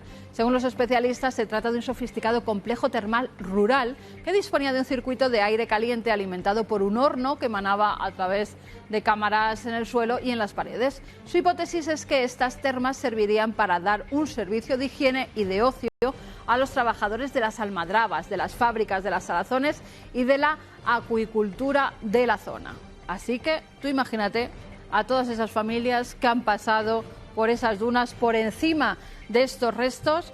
Creen que puede haber más, pero nunca se han encontrado 4 metros de altura que conserva todavía ventanas, puertas, bueno, tremendo. Tantas veces por España, por nuestra querida España, decimos, oye, ¿esa montaña se habrá explorado?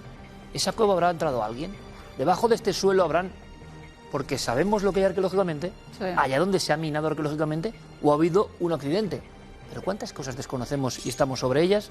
Esa es la fortuna, ¿no?, de un país con tantas culturas distintas como el nuestro. Y acabamos en México, donde se ha descubierto una nueva especie de dinosaurio parlanchín. Se trata de un Tlatolopus galorum, un animal herbívoro que tenía oídos con la capacidad de escuchar sonidos de baja frecuencia, por lo que deben haber sido dinosaurios pacíficos pero locuaces. Los paleontólogos también creen que los dinosaurios emitían sonidos fuertes para ahuyentar a los depredadores o con fines reproductivos. Se cree que murió hace unos 72 millones de años y gracias a que se ha conservado el 80% del cráneo, se ha podido saber que tenía una especie de cresta que medía casi 1,5 metros. ¿Te acuerdas de esos dinosaurios que son así como...? Es impresionante. Y creían que en su boca, por eso lo llaman parlanchín, tenía una especie de trompeta que emitía esos sonidos. ¡Qué maravilla! Sí. Así ahora parece un gigantesco 100 pies, ¿no?, de otro tiempo, convertido casi en piedra. Bueno, lo que no se puede convertir en piedra, porque va al fondo del alma humana, es la enseñanza de este hombre. Yo he empezado el programa porque me impactó mucho cuando Javi Pérez Campos, yo no había leído el libro, si lo reconozco, sí otros, de Oliver Sacks, cuando vi el libro de gratitud, me impactó mucho cómo una vida puede acabar con esa frase que le hemos leído al principio. Yo decía, hay que ser muy grande, ¿no?, para saber que se acerca tu momento y en vez de quejarte, en vez de odiarlo todo, en vez de decir qué mala suerte, dar un mensaje de gratitud por haber vivido, con todos los problemas que tiene vivir, la conciencia real, apartándote un poco del mundo del ruido, del milagro que es vivir, aun con todos los problemas que uno pueda tener.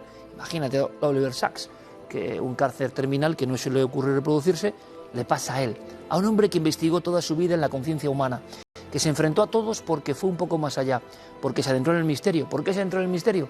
Porque a él le pasó. Es increíble, Carmen, yo le decía a nuestros compañeros, un campo y un manto de estrellas, y un día, ya muy pronto, no muy próximo el final, él tuvo una conciencia absoluta que le hizo escribir esas frases tan hermosas, ¿no? Ha sido una auténtica oportunidad y un privilegio vivir. Dejarlo así es una enseñanza.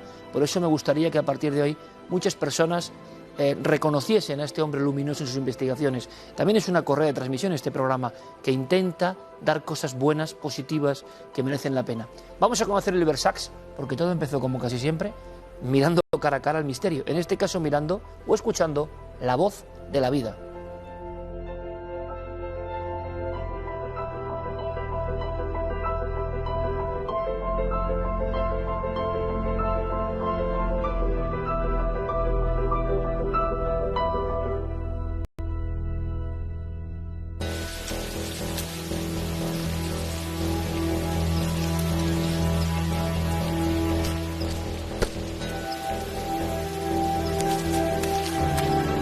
Me llamo Oliver Sacks y soy neurólogo. Todo sucedió en uno de mis paseos de senderismo por el bosque. Soy aficionado a esta actividad. Me llena y me satisface practicarla.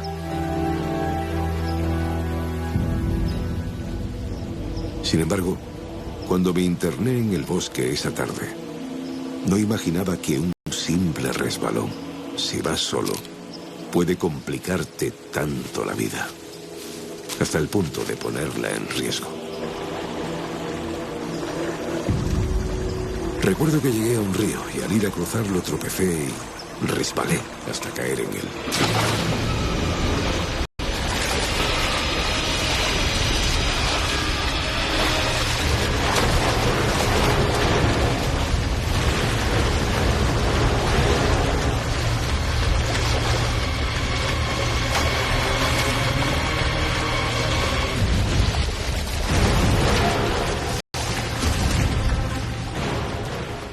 Vi cómo la corriente me arrastraba y no era capaz de ponerme en pie para salir de aquel atolladero.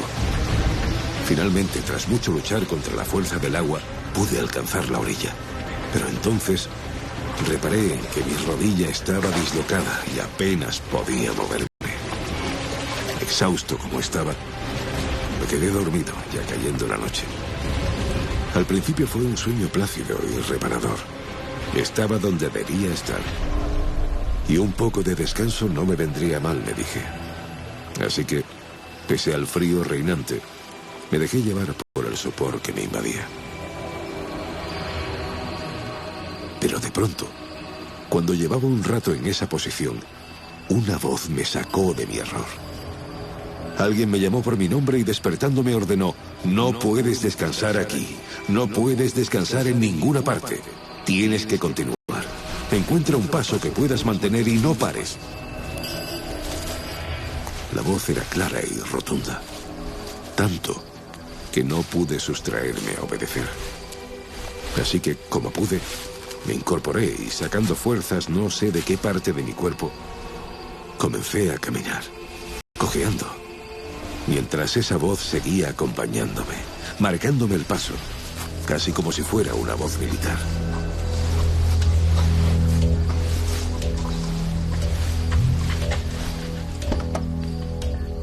Por fin, alcancé el parking y mi coche. Ya en él la voz cesó y sentí una placidez como no he vuelto a sentir jamás.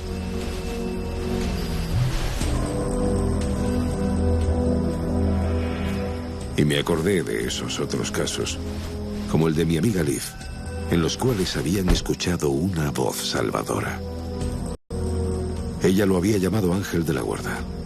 Yo, a partir de ese momento, comencé a referirme a ellos como encuentros con la voz de la vida.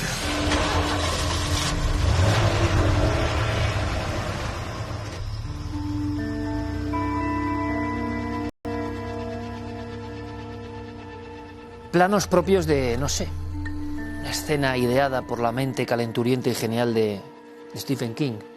Quiero agradecer a los compañeros de las recreaciones, a todo el equipo, encabezado por Manu Fernández y por nuestro querido Romo, porque me van a permitir, es que yo creo que no se hace esto en ningún sitio. Y cuando digo en ningún sitio, es en ningún sitio.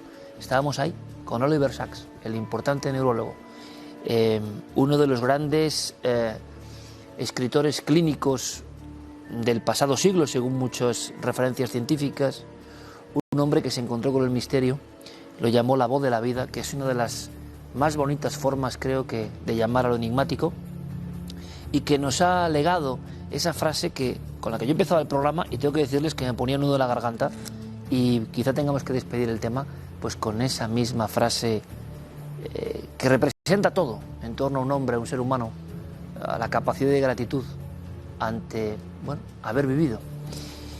No me extraña que a nuestro querido y joven compañero Javi Pérez Campos le haya inspirado a Oliver Sacks a lo largo de su vida para hacer muchos de sus trabajos. Tampoco me extraña porque Oliver sabía mucho de sincronicidades, que precisamente hoy llegue Los Guardianes en su versión de bolsillo, porque este es el tema que nos ocupa.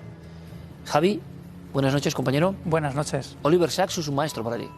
Qué bonito poder homenajearle de esta forma, ¿no? Y con estas imágenes y recreando un episodio maravilloso de su vida, como fue ese encuentro con el misterio, ese encuentro directo con una voz, la voz de la vida, que de alguna manera Iker marca también su muerte. La gente que se ha enfrentado a los guardianes, de los que ya hemos hablado mucho en este programa y en esta sección, no se enfrenta igual a la muerte que los que hemos tenido la suerte o el privilegio de no conocerla de cerca.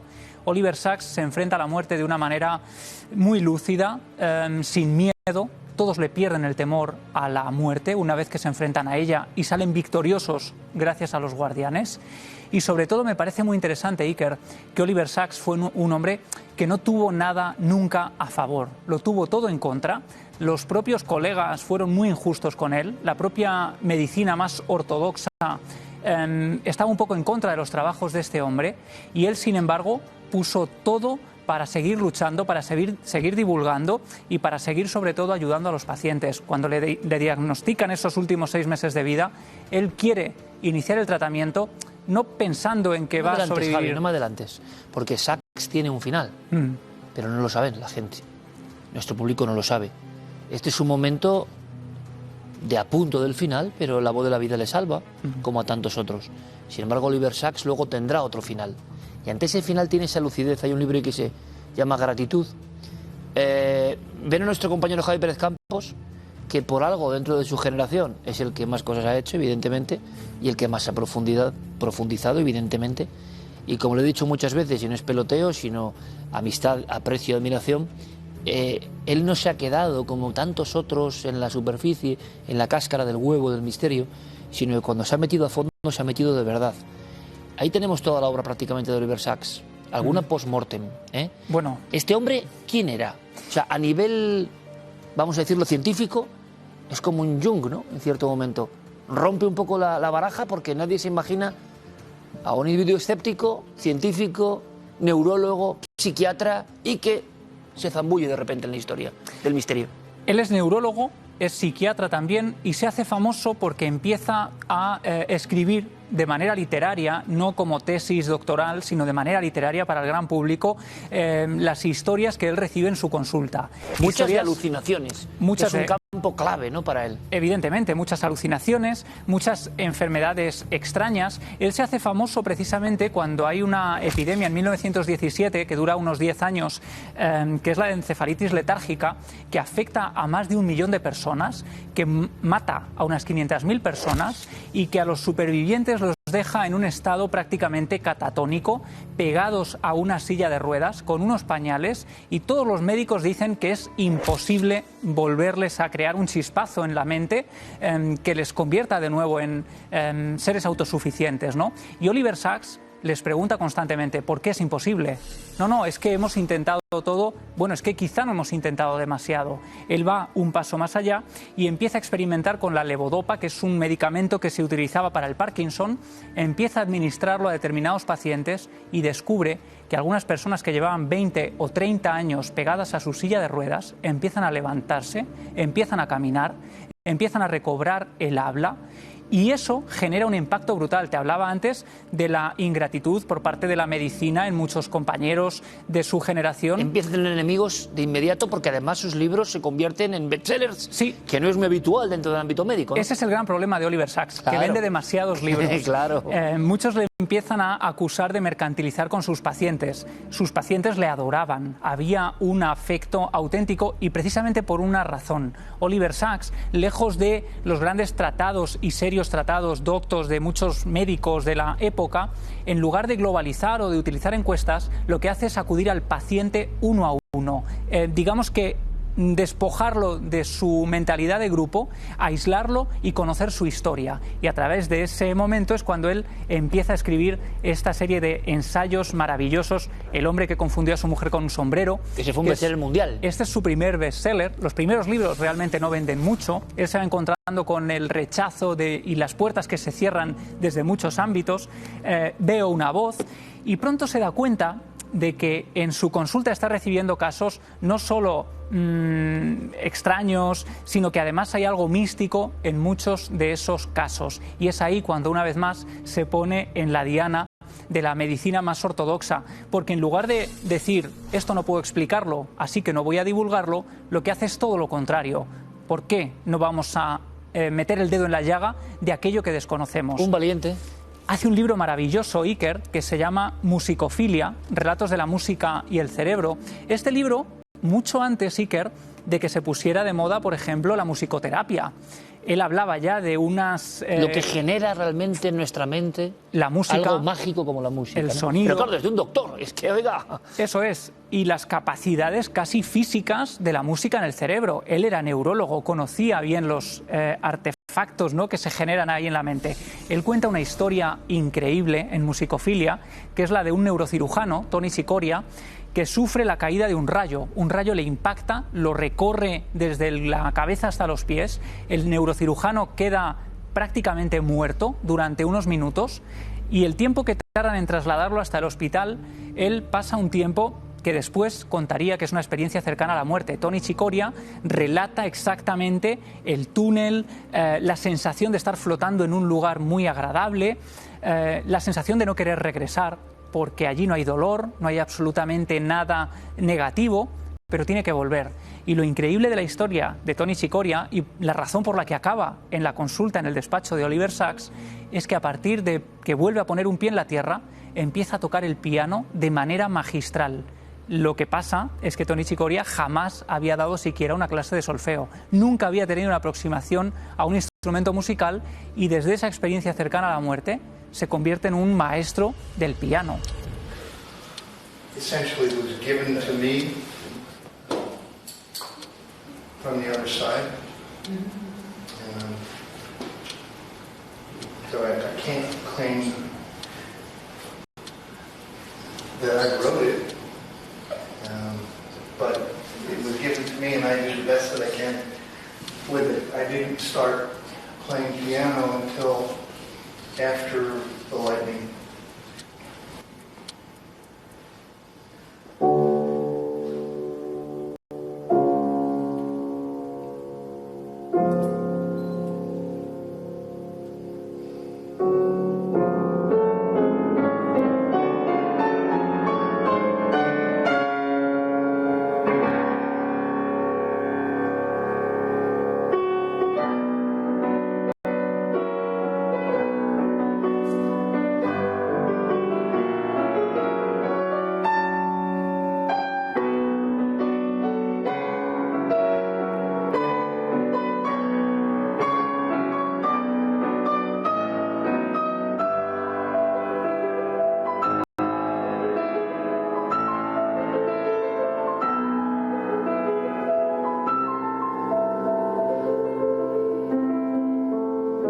Claro, pero entonces tenemos a un neurólogo importante que encima vende libros, que genera un impacto enorme porque empieza a investigar sucesos que se apartan de lo convencional, y tenemos al gran padre del estudio popular de las alucinaciones. Pero claro, hay una frontera, un Rubicón que él cruza, porque él conoce la voz de la vida.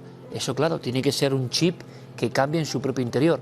Ya no es un investigador ajeno, un observador del fenómeno, sino que tiene la conciencia absoluta de que estos guardianes existen, que estas voces ayudan y que son voces, como él describía, que no son su voz interior. Esto pone la carne de gallina. Estamos hablando de un científico de primer nivel mundial. ¿Y cómo le transforma eso, de alguna manera? Bueno, digamos que el episodio de La voz de la vida, que hemos visto magníficamente recreado, lo relata él en primera persona en su libro Alucinaciones. No es algo que hayamos imaginado, no, él mismo lo ha contado con pelos y señales. Es quizá además una de las primeras experiencias propias que Oliver Sacks relata en uno de sus trabajos, y él cuenta que aquello le impresiona tanto, no solo por la experiencia vivida, sino porque le hace recordar a tantos pacientes que él había tenido en su consulta y que le habían contado una historia similar. Una historia de supervivencia gracias a una voz que él en un momento dado había pensado que era el propio yo desdoblándose, ¿no?, de sí mismo, pero claro, la experiencia personal le da una visión diferente. Claro, que lo lógico es pensarlo, que toda una parte de nuestro querido público también está pensando, bueno, claro, es tu yo que te habla. Claro, eso, evidentemente, un neurólogo es lo primero que tiene que acudir, pero ¡clac!, todo se rompe, ¿no? Cuando él se pone del otro lado. Lo que sucede es que, claro, Oliver Sacks percibe su propia experiencia y de lo que se da cuenta es que la voz que él escucha no es su propia voz. Por ejemplo, yo cuando te estoy hablando a ti, estás escuchando mi voz a la vez que tu mente estará pensando miles de cosas, ¿no? Se puede estar desdoblando. En su caso, él tenía sus propios pensamientos, diciéndole, descansa aquí, duerme, para un poco. Pero esa voz interrumpe el discurso íntimo. Siempre es una voz autoritaria, además. Siempre, una voz autoritaria que desplaza el resto del pensamiento y además que tiene una fuerza suficiente como para ponerte en marcha y para alentarte. No a pesar del dolor, a pesar de la rodilla quebrada, te salva en el momento justo. Es lo que vimos aquí cuando estuvimos a Ron Di Francesco, ¿no? Esa voz que le dirige hacia el final de la Torre Sur antes de desplomarse las Torres Gemelas en septiembre de 2001. Pero levántate y anda, ¿no? Todos cuentan, no solo da órdenes, es una voz que al escucharla es alentadora. Fíjate qué interesante, Oliver Sacks dice, estoy convencido de que esta voz ha salvado a muchas personas, porque recuerda en ese momento, digamos, de iluminación, el caso que él mismo había tenido en su despacho de una amiga llamada Liz, que además no solo era paciente, era una amiga íntima, que sufre una gravísima depresión, está al borde del abismo y una noche coge un puñado de pastillas, un vaso de agua y está dispuesta a acabar con su vida.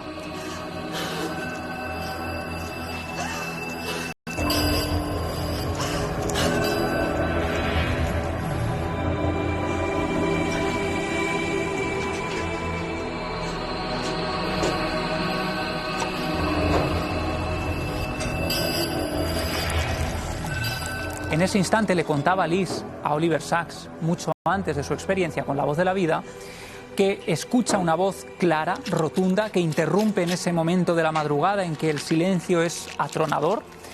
Y esa voz le dice: para, no lo hagas, porque el dolor que sientes ahora no va a volver.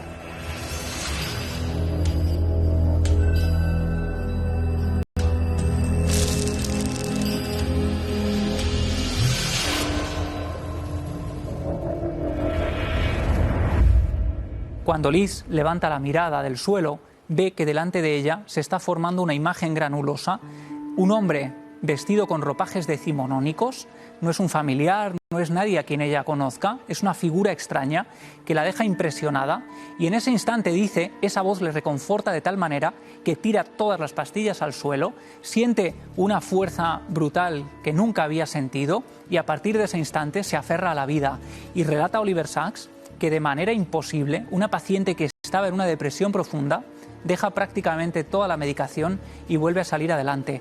Y se pregunta a Oliver Sacks cuántos suicidios, cuántas vidas habrá salvado esta misteriosa voz.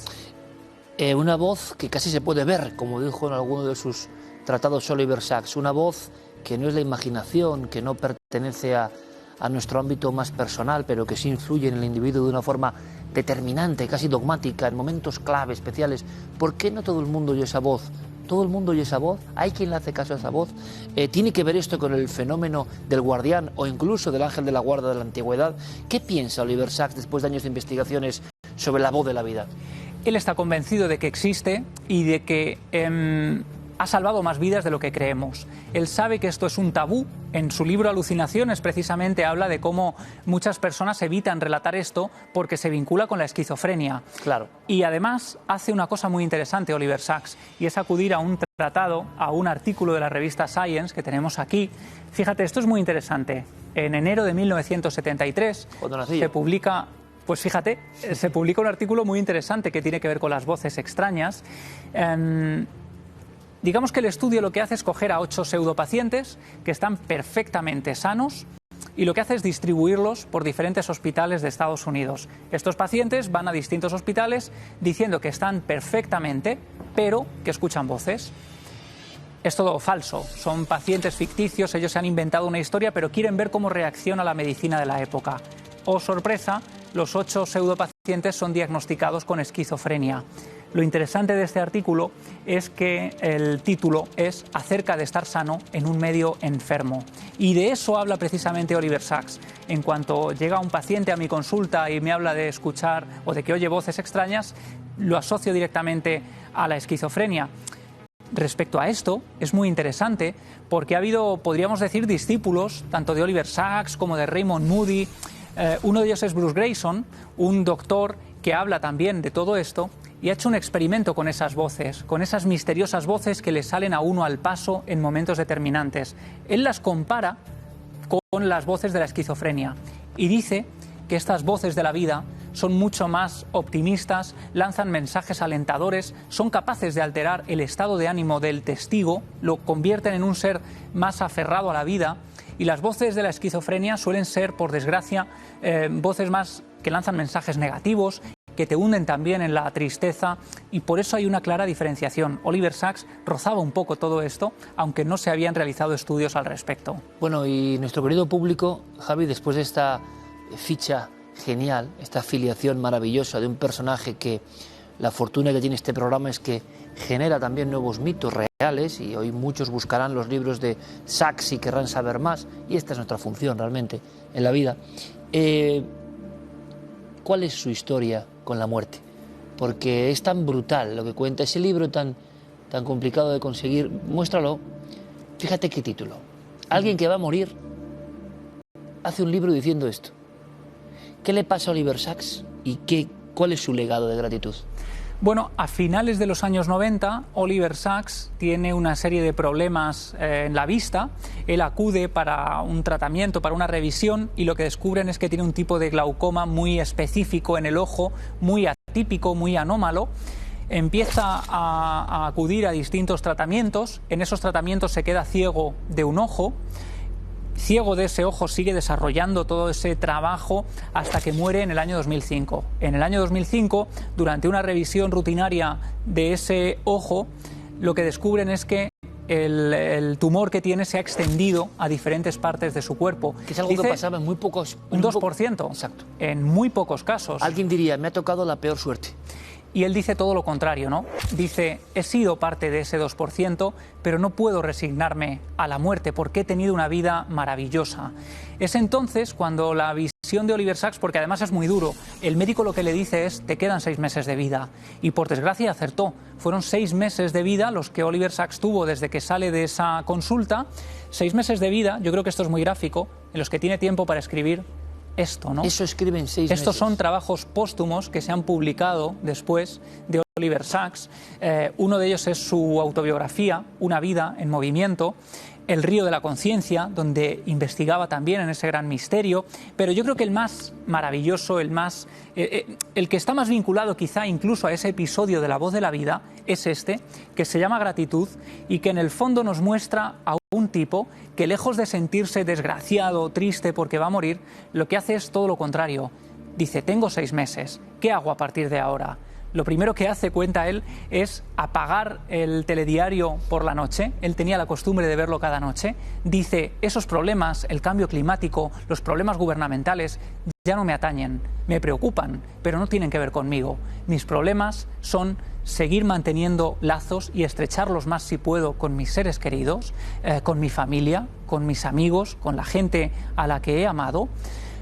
Tengo que seguir apasionándome por todo. Dice que tiene una ansia de conocimiento brutal, una necesidad de conocimiento y que lo único que le entristece a Iker es saber que no va a ser testigo de los avances de las ciencias físicas que a él le apasionan. Él había hablado con algunos amigos de que, bueno, cuando se descubran estas cosas yo tendré 90 años. No llegarás a los 90 años, ¿no? Y eso le entristece realmente. Pero aún así, en esos 6 meses va teniendo una serie casi de revelaciones que le acercan a una muerte. Es difícil y es duro decirlo, ¿no? Pero una buena muerte. A una muerte... Hace un poco su propio Ars Moriendi, que tú sabes de esto, ¿no? Sí, es una preparación a esa muerte. Él cuenta, por ejemplo, que una noche sale al campo y ve ese cielo estrellado al que tú hacías referencia, un cielo estrellado que siempre había estado ahí, pero al que nunca le había prestado atención. Y dice que mirando al cosmos, mirando al cielo, él sabe que en esa magnitud impensable e inimaginable, que en esa sensación de infinitud está la belleza absoluta, pero que esa belleza absoluta solo existe porque él la está percibiendo desde su propia mortalidad, sabiendo que él es alguien fugaz y que ha venido aquí durante un tiempo, que él se marchará, pero ese cielo blindado de estrellas seguirá ahí cuando él se marche. Le dice a sus amigos, yo quiero morir viendo este cielo estrellado. Y sus amigos le dicen, nosotros empujaremos tu silla de ruedas. Sigue hablando, por ejemplo, él habla de que le encantan los elementos químicos y de hecho tiene una especie de juego en el que cada año le van regalando su cumpleaños en el elemento de la tabla periódica, ¿no? Dice, nunca llegaré a los 84 años... cuando ya empiezan a surgir los elementos radiactivos, por fortuna, y qué curioso, ¿no? Pero él estaba en ese momento en un tratamiento que tenía que ver también con la radiactividad. Y yo creo que es ese momento de acercarse a la muerte, cuando él hace esta reflexión, él está escribiendo su propia autobiografía, él saca tiempo para seguir viendo a sus pacientes. Muchos de esos críticos tuvieron que tragarse sus palabras, ¿no? Cuando vieron a un Oliver Sacks al que le habían dado 6 meses de vida y seguía yendo a la consulta y seguía viendo a sus pacientes, seguía escribiendo y seguía de alguna manera reconciliándose con la vida. Cuenta, dice él en este libro, en Gratitud, en los últimos días he podido ver mi vida igual que si la observara desde una gran altura, como una especie de paisaje y con una percepción cada vez más profunda de la relación entre todas sus partes. Era como si todo tuviera un sentido en ese momento. Y es ahí cuando escribe esa otra frase maravillosa que tú leías, que dice, no puedo fingir que no tengo miedo, pero el sentimiento que predomina en mí es la gratitud. He amado y he sido amado, he recibido mucho y he dado algo a cambio, he leído y he viajado y he pensado y he escrito, y sobre todo he sido un ser sensible, un animal pensante en este hermoso planeta. Y eso, por sí solo, ha sido un enorme privilegio y una aventura. Por eso elegíamos, cuando Javi me hacía partícipe de este final, que representa toda la filosofía de un hombre enfrentado al misterio del mundo y que puede ayudar a muchos en unos momentos como los que estamos viviendo y como los que se viven en la vida, ¿no? Forman parte de esta existencia. No hay muchos testimonios, siempre estamos hablando de disfrutar el momento, siempre estamos hablando de valorar las pequeñas cosas, siempre estamos hablando, pero a veces se nos olvida, ¿no? La cabeza borradora es capaz de meternos de nuevo en problemas, busca conflictos permanentes. La lucidez de alguien, con esta biografía que ha contado Javi magistralmente, la lucidez de alguien que se apartó un poco y observó la grandeza de la vida y que nos dejó ese legado de gratitud, no es habitual, amigos míos, no es habitual. Por eso yo, leyendo ayer de noche, sobrecogido esta frase de gratitud eterna por la aventura de vivir de un hombre que utilizó su vida para el bien, para investigar, para saber, para apasionarse, pues he decidido empezar el programa con esa frase en un cielo estrellado. Y deberíamos verla ahora también, esa misma frase, para que ustedes la lean con calma, lo que significa. No puede darte más que ganas de vivir, esa frase. No puede darte más que energía siendo consciente de tu privilegio, sea cual sea tu circunstancia. Oliver Sacks, quizá una de sus misiones fue escribir esta frase, para dejarla como espejo en el que fijarse, para tener ansia por este enigma y esta aventura de la vida. En estos momentos que estamos viviendo, que Oliver seguramente ni imaginó en el mundo, es muy bueno reflejarla y para eso empleamos la televisión.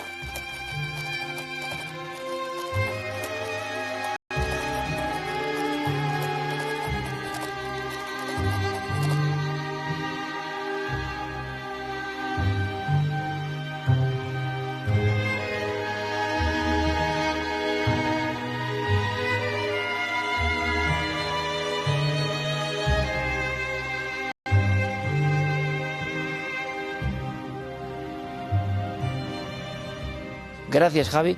Repito, magistral. No me extraña. Tú, de alguna manera, eres un Oliver Sacks de nuestro tiempo. Eres un Oliver Sacks español. Perdona bueno, que te lo diga, pero es así. A un nivel mucho más humilde, periodístico, sí, pero como un cronista que también tiene su función en la vida. Por ejemplo, traernos esto esta noche. Bueno, esto es muy bonito, Iker. Yo lo reflexionaba viendo la pieza. Qué bonito meter estas píldoras de esperanza en los hogares, ¿no? Estos encuentros con guardianes, y además es muy bonito porque el libro funcionó especialmente bien. Lógico. Y es por algo, ¿no? Lógico. La gente tiene esa ansia de encontrarse con lo mágico, pero no porque sí, sino porque hay un sentido detrás. Y yo estoy convencido, y esto lo cuentan todos los testigos a los que he entrevistado de encuentros con guardianes, todos tienen la percepción de que se les ha dado una segunda oportunidad por algo, de que su misión en la vida ya no es la misma. Ellos tienen esa segunda oportunidad porque tienen algo que hacer, ¿no? En el caso de Oliver Sacks, quizá fue darnos esta lección emocionante sobre cómo vivir la vida, no solo sobre cómo enfrentarnos a la muerte, sobre cómo vivir la vida. No se puede añadir más. Tenemos aquí a nuestro Oliver Sacks español, que me recuerda por aspecto ahora mismo al joven Carl Sagan, por cierto, con este atuendo tan adecuado, tan adecuado para hablar de don Oliver Sacks, que siempre me insistías, lo conoces mucho mejor que yo, y qué premio nos ha dado en este momento, en este cuarto milenio, esa frase: gratitud, gratitud. Gracias, Javi, maravilloso. Hasta la próxima historia de los guardianes, que no me extraña que hayan sido y sigan siendo un éxito tu trilogía, porque había que dar también esta esperanza. Tú decías, nos ayudan, nos advierten, nos protegen. Oliver Sacks, de forma genial, dijo: la voz de la vida. Madre mía, ¿han escuchado alguna vez la voz de la vida? Gracias, Javi. Un abrazo, muchas gracias. Vamos con imágenes y ya nos metemos en la recta final con esta hermosísima lección de un auténtico pionero, de un auténtico, con todas las letras, maestro del conocimiento.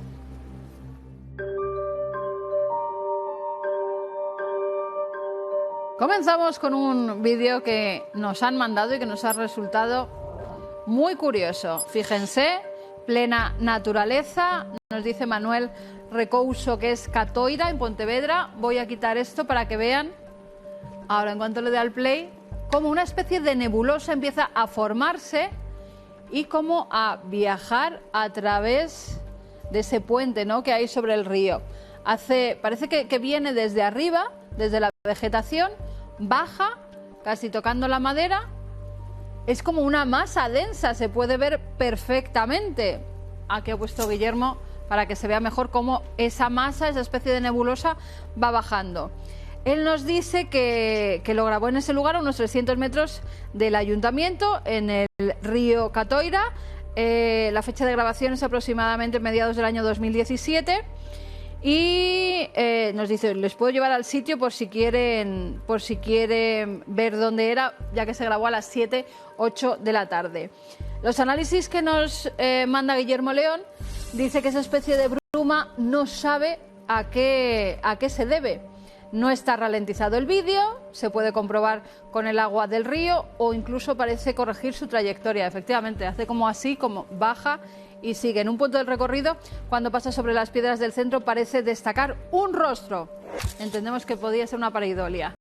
Yo creo que lo del rostro es por las piedras y la vegetación que hay detrás. A mí lo que me mosquea verdaderamente es la grabación, ¿no? La nebulosa esa. No sé, a lo mejor tenemos que consultar con nuestra meteoróloga de cabecera para ver si esa especie de neblina, pero tan concentrada, porque no vemos alrededor más neblina, solamente ese cúmulo que baja y hace ese paseillo.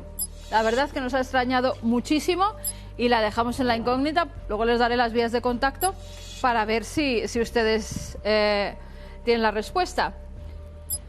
Más cosas. En este caso, nuestro compañero González Pérez Sarro nos envió unas imágenes desde Navalmoral de la Mata, en Cáceres, pero nos decía que estas fotografías y el vídeo al cual todavía no hemos podido acceder se grabó en Marbella. Podría tener relación, nos dice Guillermo, tal y como nos decía el remitente, con el lanzamiento del Falcon 9, que puso en órbita 52 satélites de la constelación Starlight, esa constelación de satélites que hacen una línea muy larga de la que siempre nos mandan imágenes, hay miles de llamadas a emergencias cuando pasan, porque todavía la gente no conoce esos objetos, ¿no? Y menos que estén sobrevolando sobre nuestras cabezas. Pero también nos enviaron, y tiene que ver con esa primera fotografía, esta otra, desde Campoléjar, en Granada. José nos dice, la madrugada del pasado domingo a las 2:54 am en la localidad que les he citado, realicé una fotografía de un extraño objeto luminoso, grande, de forma casual lo hizo, mientras fotografiaba la Vía Láctea. O sea, imagínense, Vía Láctea preciosa y fotografía preciosa. Están haciendo ese tipo de fotografías y de repente una especie de cigarro puro, luminoso, que aparece en medio de la imagen. La fotografía resulta muy extraña, queda a su disposición por si resulta de algún interés o precisen de algún detalle. Pues como nos decía Guillermo, como comentábamos, puede ser el cohete Falcon 9, lo más seguro es que sea, porque fíjense la forma que tiene. Ahí lo vemos, que esta vez sí lo ha captado, pero vamos, totalmente. El cohete que sueltan los satélites y lo que se fotografía es el cohete. Así que en este caso, por el momento creemos que no es un objeto volante no identificado, sino que lo hemos identificado, a no ser que nuestro analista informático me dé luego otros datos y diga que no, pero por las fechas, por los horarios, parece que coincide perfectamente con ese lanzamiento. Si tienen fotografías, vídeos como los que hemos visto esta noche, si nos pueden dar alguna solución. ¿Vieron ustedes también el Falcon 9?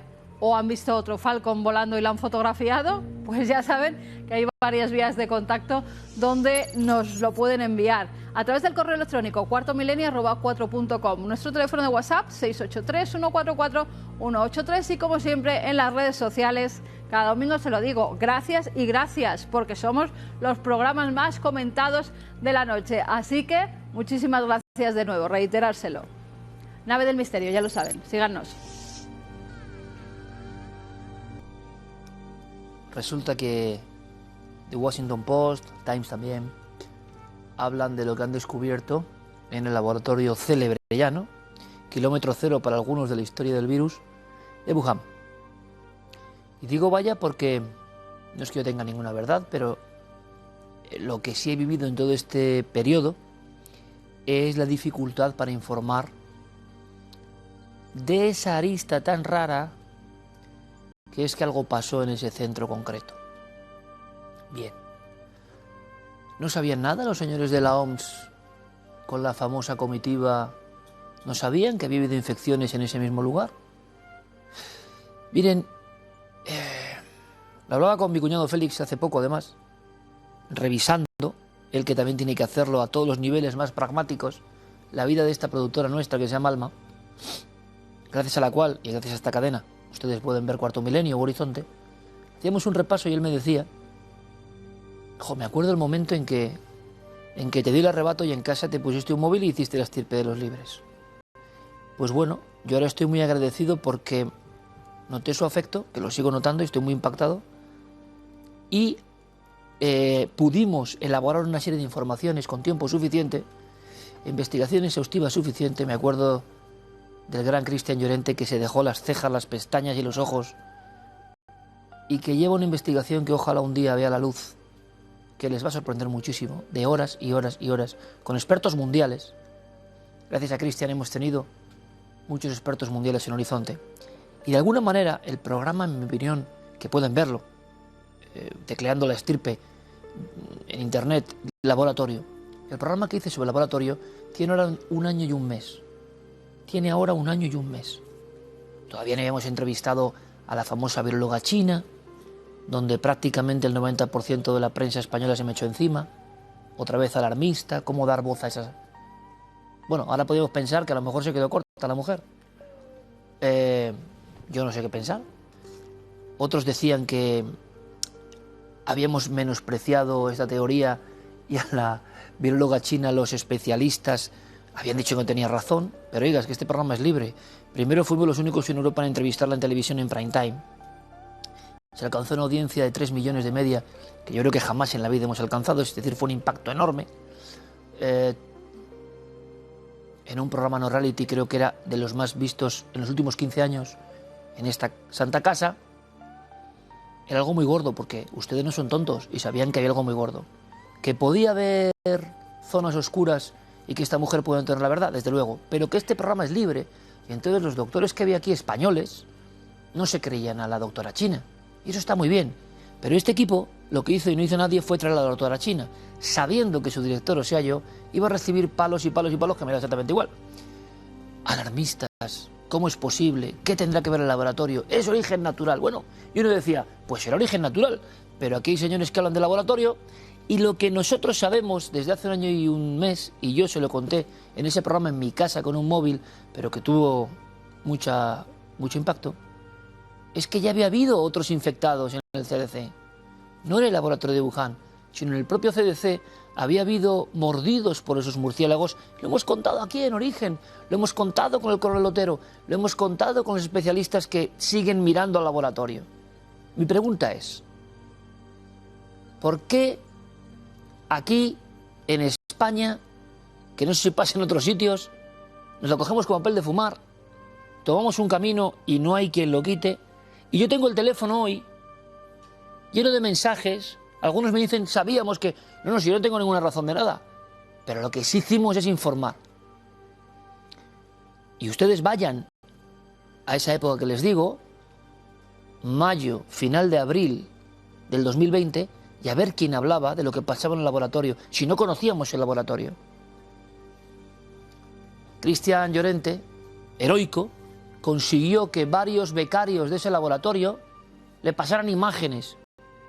Y al día siguiente la prensa, tengo que agradecer a Ana Rosa, a Joaquín Prat, a gente que reflejó en esta casa, y tengo que decirlo, las imágenes que no se habían visto prácticamente. Sí había algunas fotos de prensa de escenas del interior, pero no se habían visto algunas instalaciones.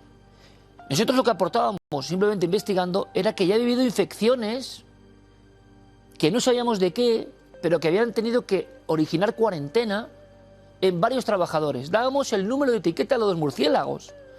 Dábamos el número de etiqueta a los murciélagos de herradura. Entiéndame, yo no sé si salió de laboratorio o no. No sé si fue un accidente o no. Pero este programa siempre, y hay 7 emisiones donde lo contamos, incide en que esto no se ha demostrado, pero tampoco lo contrario. Y la sensación es que todos los demás tienen muy claro que sí que se ha demostrado. Pero cuando uno investiga, no sé qué fuentes tienen. Porque a día de hoy no sabemos ni qué animal nos ha legado esto, ni cuál es el punto cero de ignición de este virus. Y aquí el mundo ha temblado, aquí hemos tenido más de 100.000 muertos, en el mundo hay millones de muertos, la polémica OMS dice que hay que multiplicar por 3 el número de millones de muertos y no sabemos el origen. Pero eso sí, amigo mío, para una parte, no sé, del establishment patrio, preguntarse las cosas, aun teniendo informes, es de alarmista y es de mal periodista. Era muy curioso porque los compañeros del Mundo habían logrado localizar a esta viróloga y le habían hecho una breve entrevista. Toda la prensa alabó, es la disidente. Cuando nosotros la encontramos y la traemos a prime time en España, lo que recibimos es su afecto, eso es lo más importante. Y esa audiencia. Quiere decir que estaban ustedes delante de la tele para opinar como yo, lo que ustedes quieran, pero lo que recibimos del establishment, bueno, recibimos que a mí los verificadores de la verdad me ponen un sello en la cabeza aquí, que tengo bastante cabeza, como ustedes saben, pues me ponen aquí el sello, como el que le ponen una ternera, de falso, información falsa. A mí eso me molestó mucho, y sé que tengo amigos en ese ámbito, y los respeto, pero me molestó mucho, porque entonces yo pensé, oiga, si usted me pone información falsa por entrevistar a la viróloga, que no sé quién puede demostrar que lo que dijo es falso o no, y que solo es la punta del iceberg de lo que pasó en ese laboratorio, ustedes me hubiesen puesto verificadores de la verdad falso cuando aquí en febrero Pablo Fuente decía lo que iba a pasar. También era falso. ¿No? Si las mascarillas no valían, si no iba a ocurrir nada, si era un... Hace poco he hablado con un amigo mío de Canarias que tuvo un ataque de tos tremendo. Es el día 4 de marzo. 4 de marzo. O sea, hacía 15 días que Pablo había soltado lo que había soltado, pero él no lo había visto. Muy asustado fue al hospital. A un hospital, un hombre, digamos, de altas posibilidades, con un montón de médicos. Y todos los médicos le quitaron importancia y dijeron que sería asma. 4 de marzo. El día 10 días después había estado de alarma. ¿Qué nos ha pasado? ¿Qué es esto? Que nadie que quería mirar para otro lado. Pues lo mismo ocurrió cuando se empezó a especular con qué pasaba en ese laboratorio. Yo se lo decía con un móvil en la estirpe de los libres. Digo, joder, qué curioso que el gran virus que cambia el mundo ocurre en el lugar del mejor, en el mejor emplazamiento para estudiar virus de murciélagos, donde se experimenta con ellos en ganancia de función, que no es una cosa mía, que ya lo dijo la RAI en 2015. Hombre, blanco y en botella, algo debe pasar, no es un lugar cualquiera. Podía haber sido el inicio, el brote, lo que fuera en otro lugar del mundo. Bueno, en cuanto mencioné el laboratorio, pues por política, por a favor de China o en contra, que me da igual, me importa mi familia, ¿saben? Y ustedes me importan, que son mi familia televisiva, que me ven, me importa la salud de todos. A mí lo que diga China o deje de decir China o Estados Unidos, como comprenderán, y ya enseguida se instrumentalizó eso. Alarmista, sinvergüenza, anti-China. ¿A ti qué más te da anti-China o pro-China? Si es un virus, unos murciélagos de herradura, unas cuevas que las pudisteis ver por vez primera aquí. Lo que os quiero decir es, ¿por qué hacen todo tan difícil? ¿Qué hubiéramos averiguado? Nosotros hemos seguido trabajando, pero... Y todos trabajando, hablo de los compañeros de la prensa y de quien tiene medios, trabajando en la misma línea hubiéramos descubierto más. Porque ahora llega Washington Post y saca esto, hoy, o hace unos días. Hombre, da la vuelta al mundo. Había ya enfermos en el 2019 de esto en el laboratorio de Wuhan. Luego, como comprenderán, en unos días volverá a salir, no, no era así, sí dicen que... Se lo aseguro, porque lo que he aprendido es que el miedo guarda la viña. Y me da igual que uno sea virólogo, sea epidemiólogo, sea científico, médico, sea lo que sea. Todo el mundo tiene sus miedos.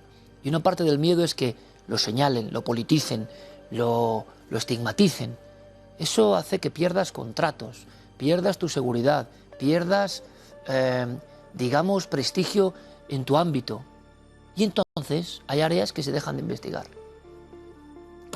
Les diré en este largo comentario que este equipo tiene más de 30, 40 horas de grabaciones de personas de primer nivel que no se callan. Veremos cuándo abrimos esa caja de Pandora y si las noticias se asemejan a lo que ellos dicen. Porque les repito, yo no tengo ninguna verdad. Yo no sé quién es el que posee el grial de este asunto. Lo que sí les digo es que todo aquello que investigamos hace un año, nadie lo ha podido echar por tierra.